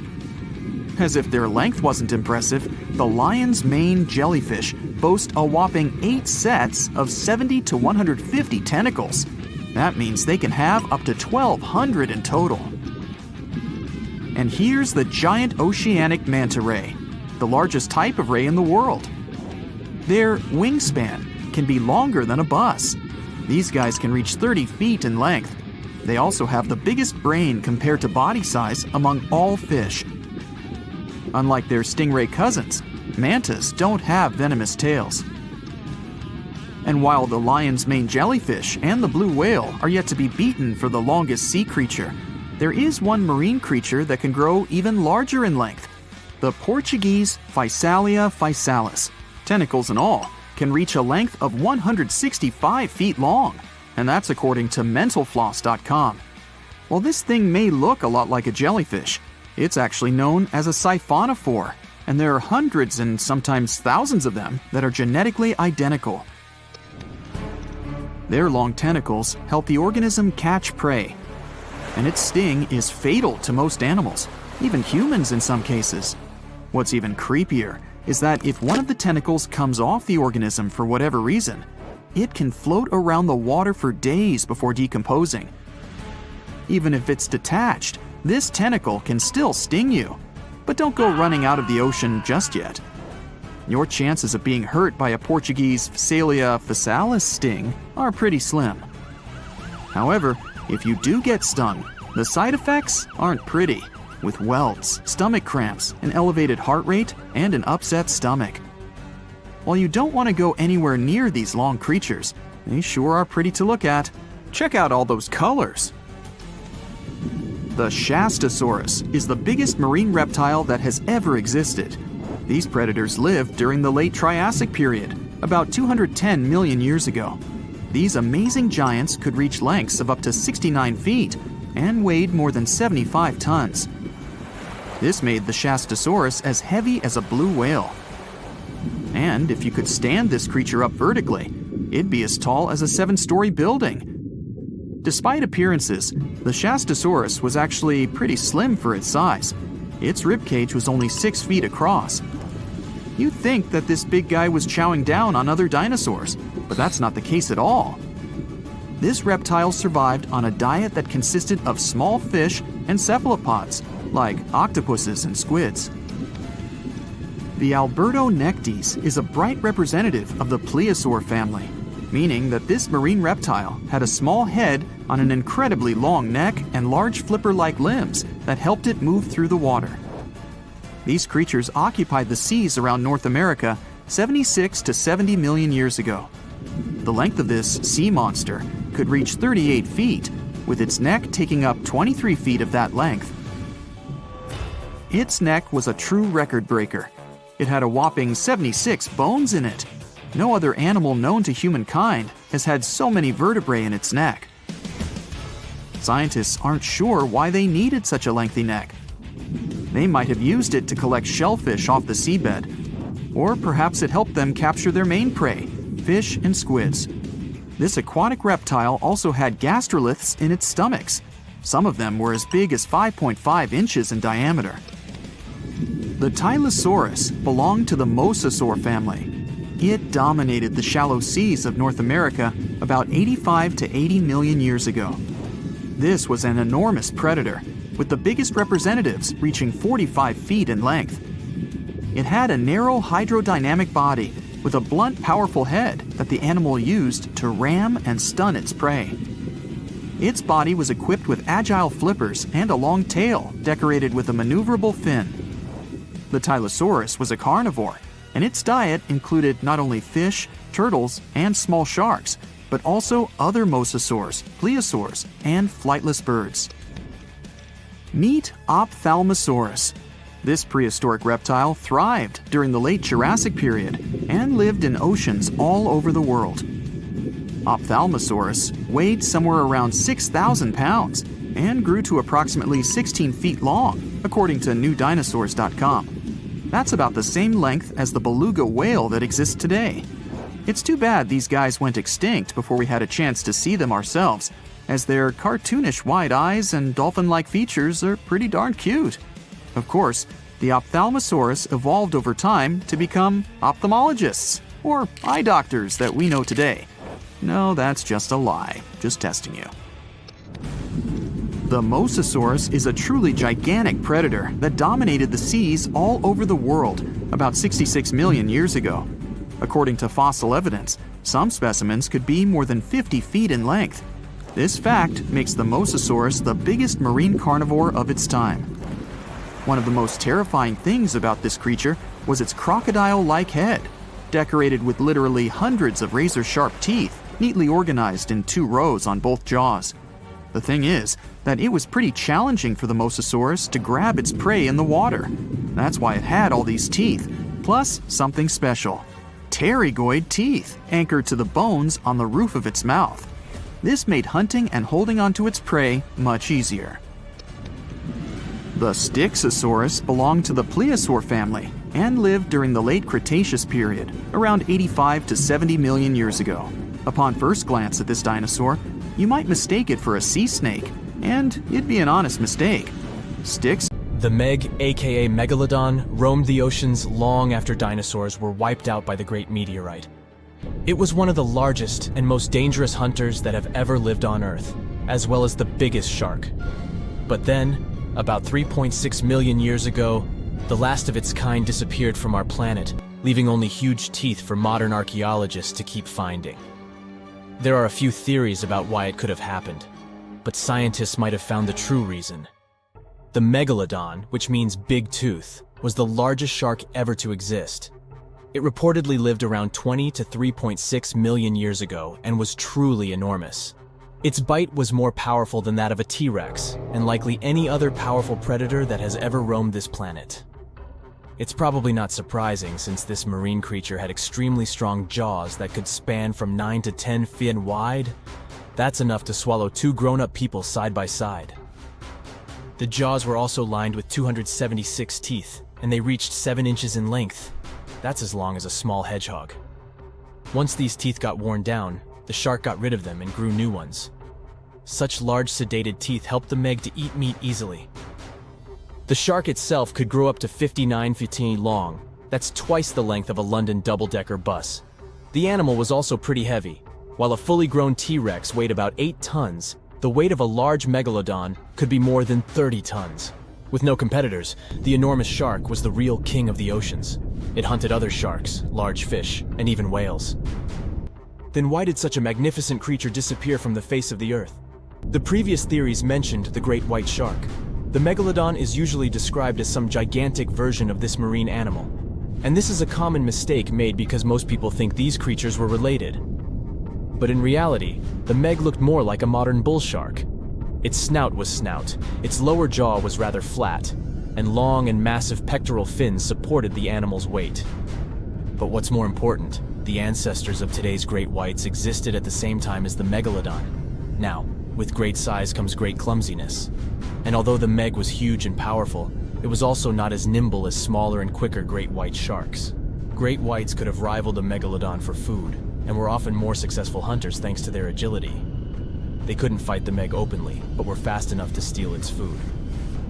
So according to this theory, the only food left for the Megalodon were whales and equally big marine animals. Grown-up Megs could easily catch such beasts, but their offspring were much smaller and more vulnerable than their parents. Could smaller sharks have used this to their advantage? Maybe while megasharks were still little, they became a meal for great whites, as well as bull and tiger sharks. Even at those times, a great white shark could reach the length of 20 feet, while a Megalodon kid was definitely smaller. But even if there had been no open confrontation between young Megalodons and smaller grown-up sharks, Meg kids wouldn't have been able to find food for themselves to grow to adulthood. The reason is the same. The population of other sharks was growing, and they were rivaling each other and the Meg for convenient food. The more great whites and other sharks appeared in the oceans, the less food remained for young monster sharks. Eventually, they probably starved. But it's just one of the theories that try to explain why the Meg went extinct, and here's another one. A new study has shown that the Meg was most likely a warm-blooded predator able to regulate its body temperature, and that might have been the reason why this species disappeared with time. Scientists analyzed isotopes of the tooth enamel of the Megalodon and concluded that the animal could easily maintain a body temperature that was around 13 degrees F warmer than the temperature of the surrounding water. Such a temperature difference is much greater than what other sharks living at the same time as the Meg had, and it's large enough for the ancient predator to be classified as warm-blooded. These days, most fish are cold-blooded. Their body temperature is the same as the surrounding water, but some sharks, like mackerel sharks, keep the temperature of all parts of their bodies a bit warmer than the surrounding water. But it doesn't make them completely warm-blooded because they simply store heat generated by their muscles. And in mammals, body temperature is regulated by a special region of the brain called the hypothalamus. Anyway, the Meg's warmer body allowed the animal to move faster, deal with cold water better, and spread out all over the world. But eventually, it might have led to a disaster. The Megalodon lived during the Pliocene epoch, pronunciation. It began approximately 5.3 million years ago and finished 2.5 million years ago. During that period, global cooling occurred. It also caused the changes in sea level, which the Megalodon probably didn't survive. The main problem for the predator was to maintain an energy level allowing its body temperature to remain elevated. But to do it, the animal had to eat a lot, and I mean it. But it was a challenging task in a time of changing marine ecosystems, and while competing with newcomers, such as the great white shark. If this theory is true, then the amount of energy the Meg had to use to remain warm could have contributed to its extinction. This new information is very important to us. It shows that many marine predators in modern oceans might be experiencing the effects of ongoing climate change too. By the way, have you heard that there have been several cases when people were sure they had seen the Meg? Or at least some similar extremely large monsters. And these sightings happened relatively recently. For example, in July 1916, the New Jersey coast of the US was terrified by a series of shark attacks. They happened during an oppressive heat wave when hundreds of beachgoers tried to find shelter from the heat near the water. People described the culprit that had caused all that havoc as a giant shark, much bigger than any regular one. Since then, scientists have been debating which shark species was involved in those accidents. The most popular guesses have been the bull shark and the great white. A picture of a huge shark roaming the Pacific Ocean not far from Guadalupe Island appeared in 1999. The creature was nicknamed Deep Blue. It could be distinguished from others by a wavy pattern separating its gray back and white belly. But even though some people claimed it could be the infamous Megalodon, experts came to the conclusion it was a female white shark, the largest ever seen.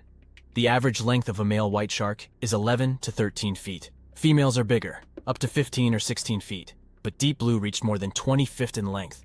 No wonder people were confused. For the last time, Deep Blue was spotted in 2013 near the western coast of Mexico's Baja California. But look, there's another jumbo shark, and you can meet it in any part of the world. The largest specimens can reach 40 feet long and weigh about 5 or even 6 tons. Could it be, if not the Megalodon itself, but one of its relatives? Again, a wrong guess. That's the basking shark. This animal prefers subpolar seas, with temperatures not higher than 58 degrees F. Even though some of these animals do migrate to warmer places. Like whale sharks, basking sharks are harmless and don't attack snorkelers or divers. These creatures have loads of small teeth, but they don't use them when feeding. Instead, they swim with their huge mouths open and swallow plankton. A grown-up basking shark can filter nearly 2,000 tons of water per hour.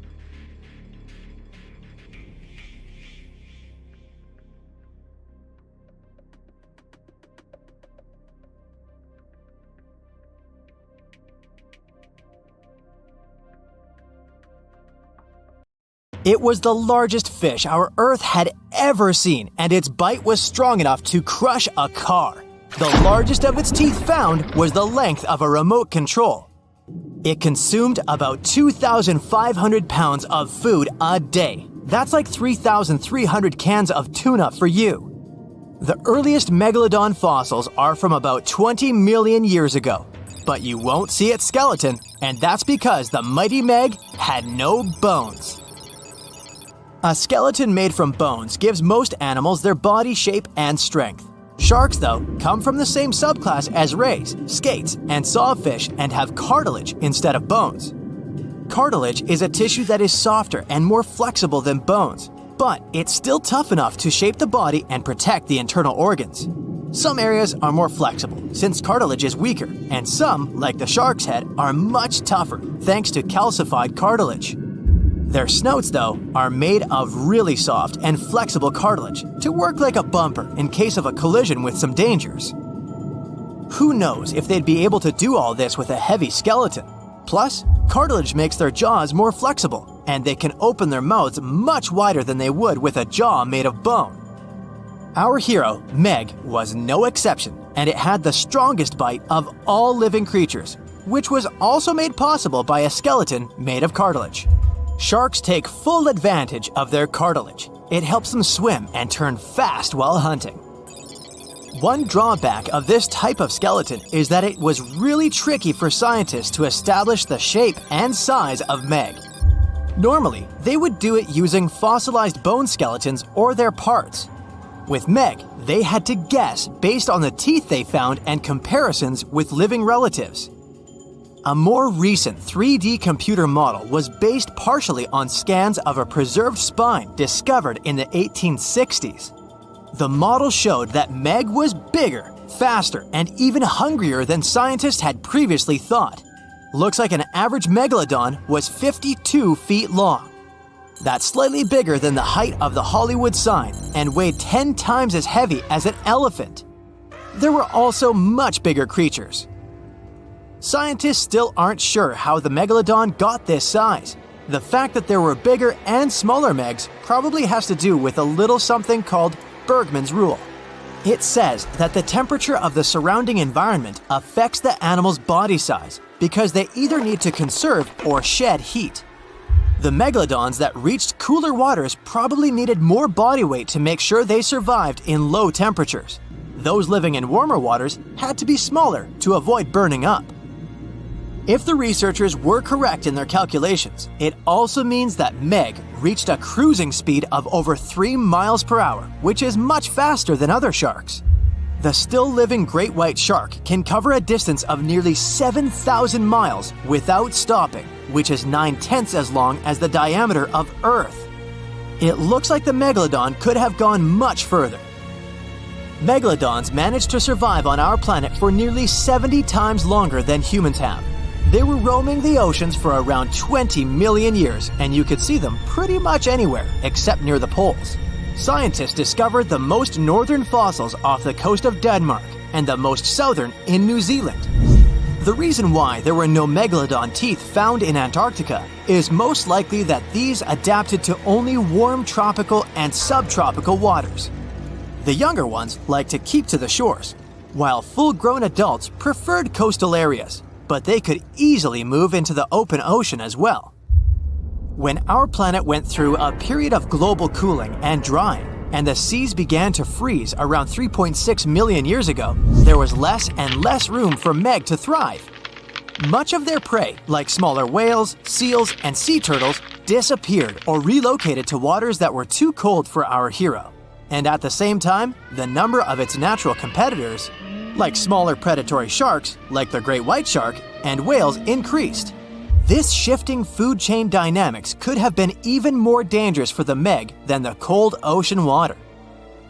You're used to seeing them on the big screen as heartless monsters, but these huge sharks were actually loving and caring family guys. Scientists discovered several megalodon nursery areas in Florida, Maryland, Panama, and off the coast of Spain. It looks like they gave birth to their young in shallow water environments. Then, little Megs would stay there with adults protecting and raising them until they were ready to fight off predators. The mighty Meg had 276 teeth in 5 rows in its mouth. Similar to other sharks, it was fast in replacing its worn-out or lost teeth. With 4 or 5 rows of teeth in its mouth, it basically acted like a conveyor belt, able to grow back damaged or missing teeth. This means that an adult megalodon probably would have grown several thousand teeth throughout its lifetime. Although the great white shark is often mentioned as Meg's closest relative, they'd hardly be distant cousins. The ancestors of today's great white existed at the same time as the Meg, but they weren't best friends and even rivaled each other. The great white shark wouldn't win in a head-to-head fight with a Meg, but it was a better hunter using its smaller size and agility to snap up the giant's prey quickly. This only left the bigger fish and whales for the Meg, but its food supplies began to run out as the whales swam to the cooler new seas. Rather than a great white, the megalodon is more like a modern bull shark. It had a short snout, a flat lower jaw, and huge pectoral fins to support its massive weight and size. We also speak of Meg as an extinct giant, but can we be 100% sure it isn't hiding somewhere as we speak? After all, we've only explored 5% of our oceans altogether. The Mariana Trench is the deepest oceanic trench on Earth, and you could dip the whole of Mount Everest in its deepest part, and over a mile of it would still be above the surface. If a megalodon or two needed a place to hide, that would be the perfect spot. It wouldn't be the coziest place to live, though, with its cold water and total darkness. Plus, the pressure there is 1,000 times stronger than at sea level. So, if a Meg really were hiding down there, it would have serious issues with its teeth, because calcium would dissolve under that pressure. To survive here, it would also need to learn to navigate in complete darkness. That means it would have either become bioluminescent or evolve to grow massive eyes like the giant squid. If the Meg were still around and true to its dietary choices, it would have to eat smaller fish, and that would be a problem for us humans. Especially those of us who love fish, that is. And the ocean isn't cooling down these days. The Megalodon would love its temperature and would thrive and reproduce faster than ever. Those giants would create some massive problems for cargo ships and cruising vessels. In case you're now scared at the thought of meeting a Megalodon, relax. Most scientists don't think it's possible because of our hero's size. Most foods that Megalodons like to eat live in shallow ocean areas and not in the deep, deep sea. Meg would need to come up for dinner every now and then, and it's kinda hard to miss a creature this big. They're both giant prehistoric creatures to us, but the Megalodons and the dinosaurs never actually coexisted. The dinosaurs probably died out about 66 million years ago. Megalodons seem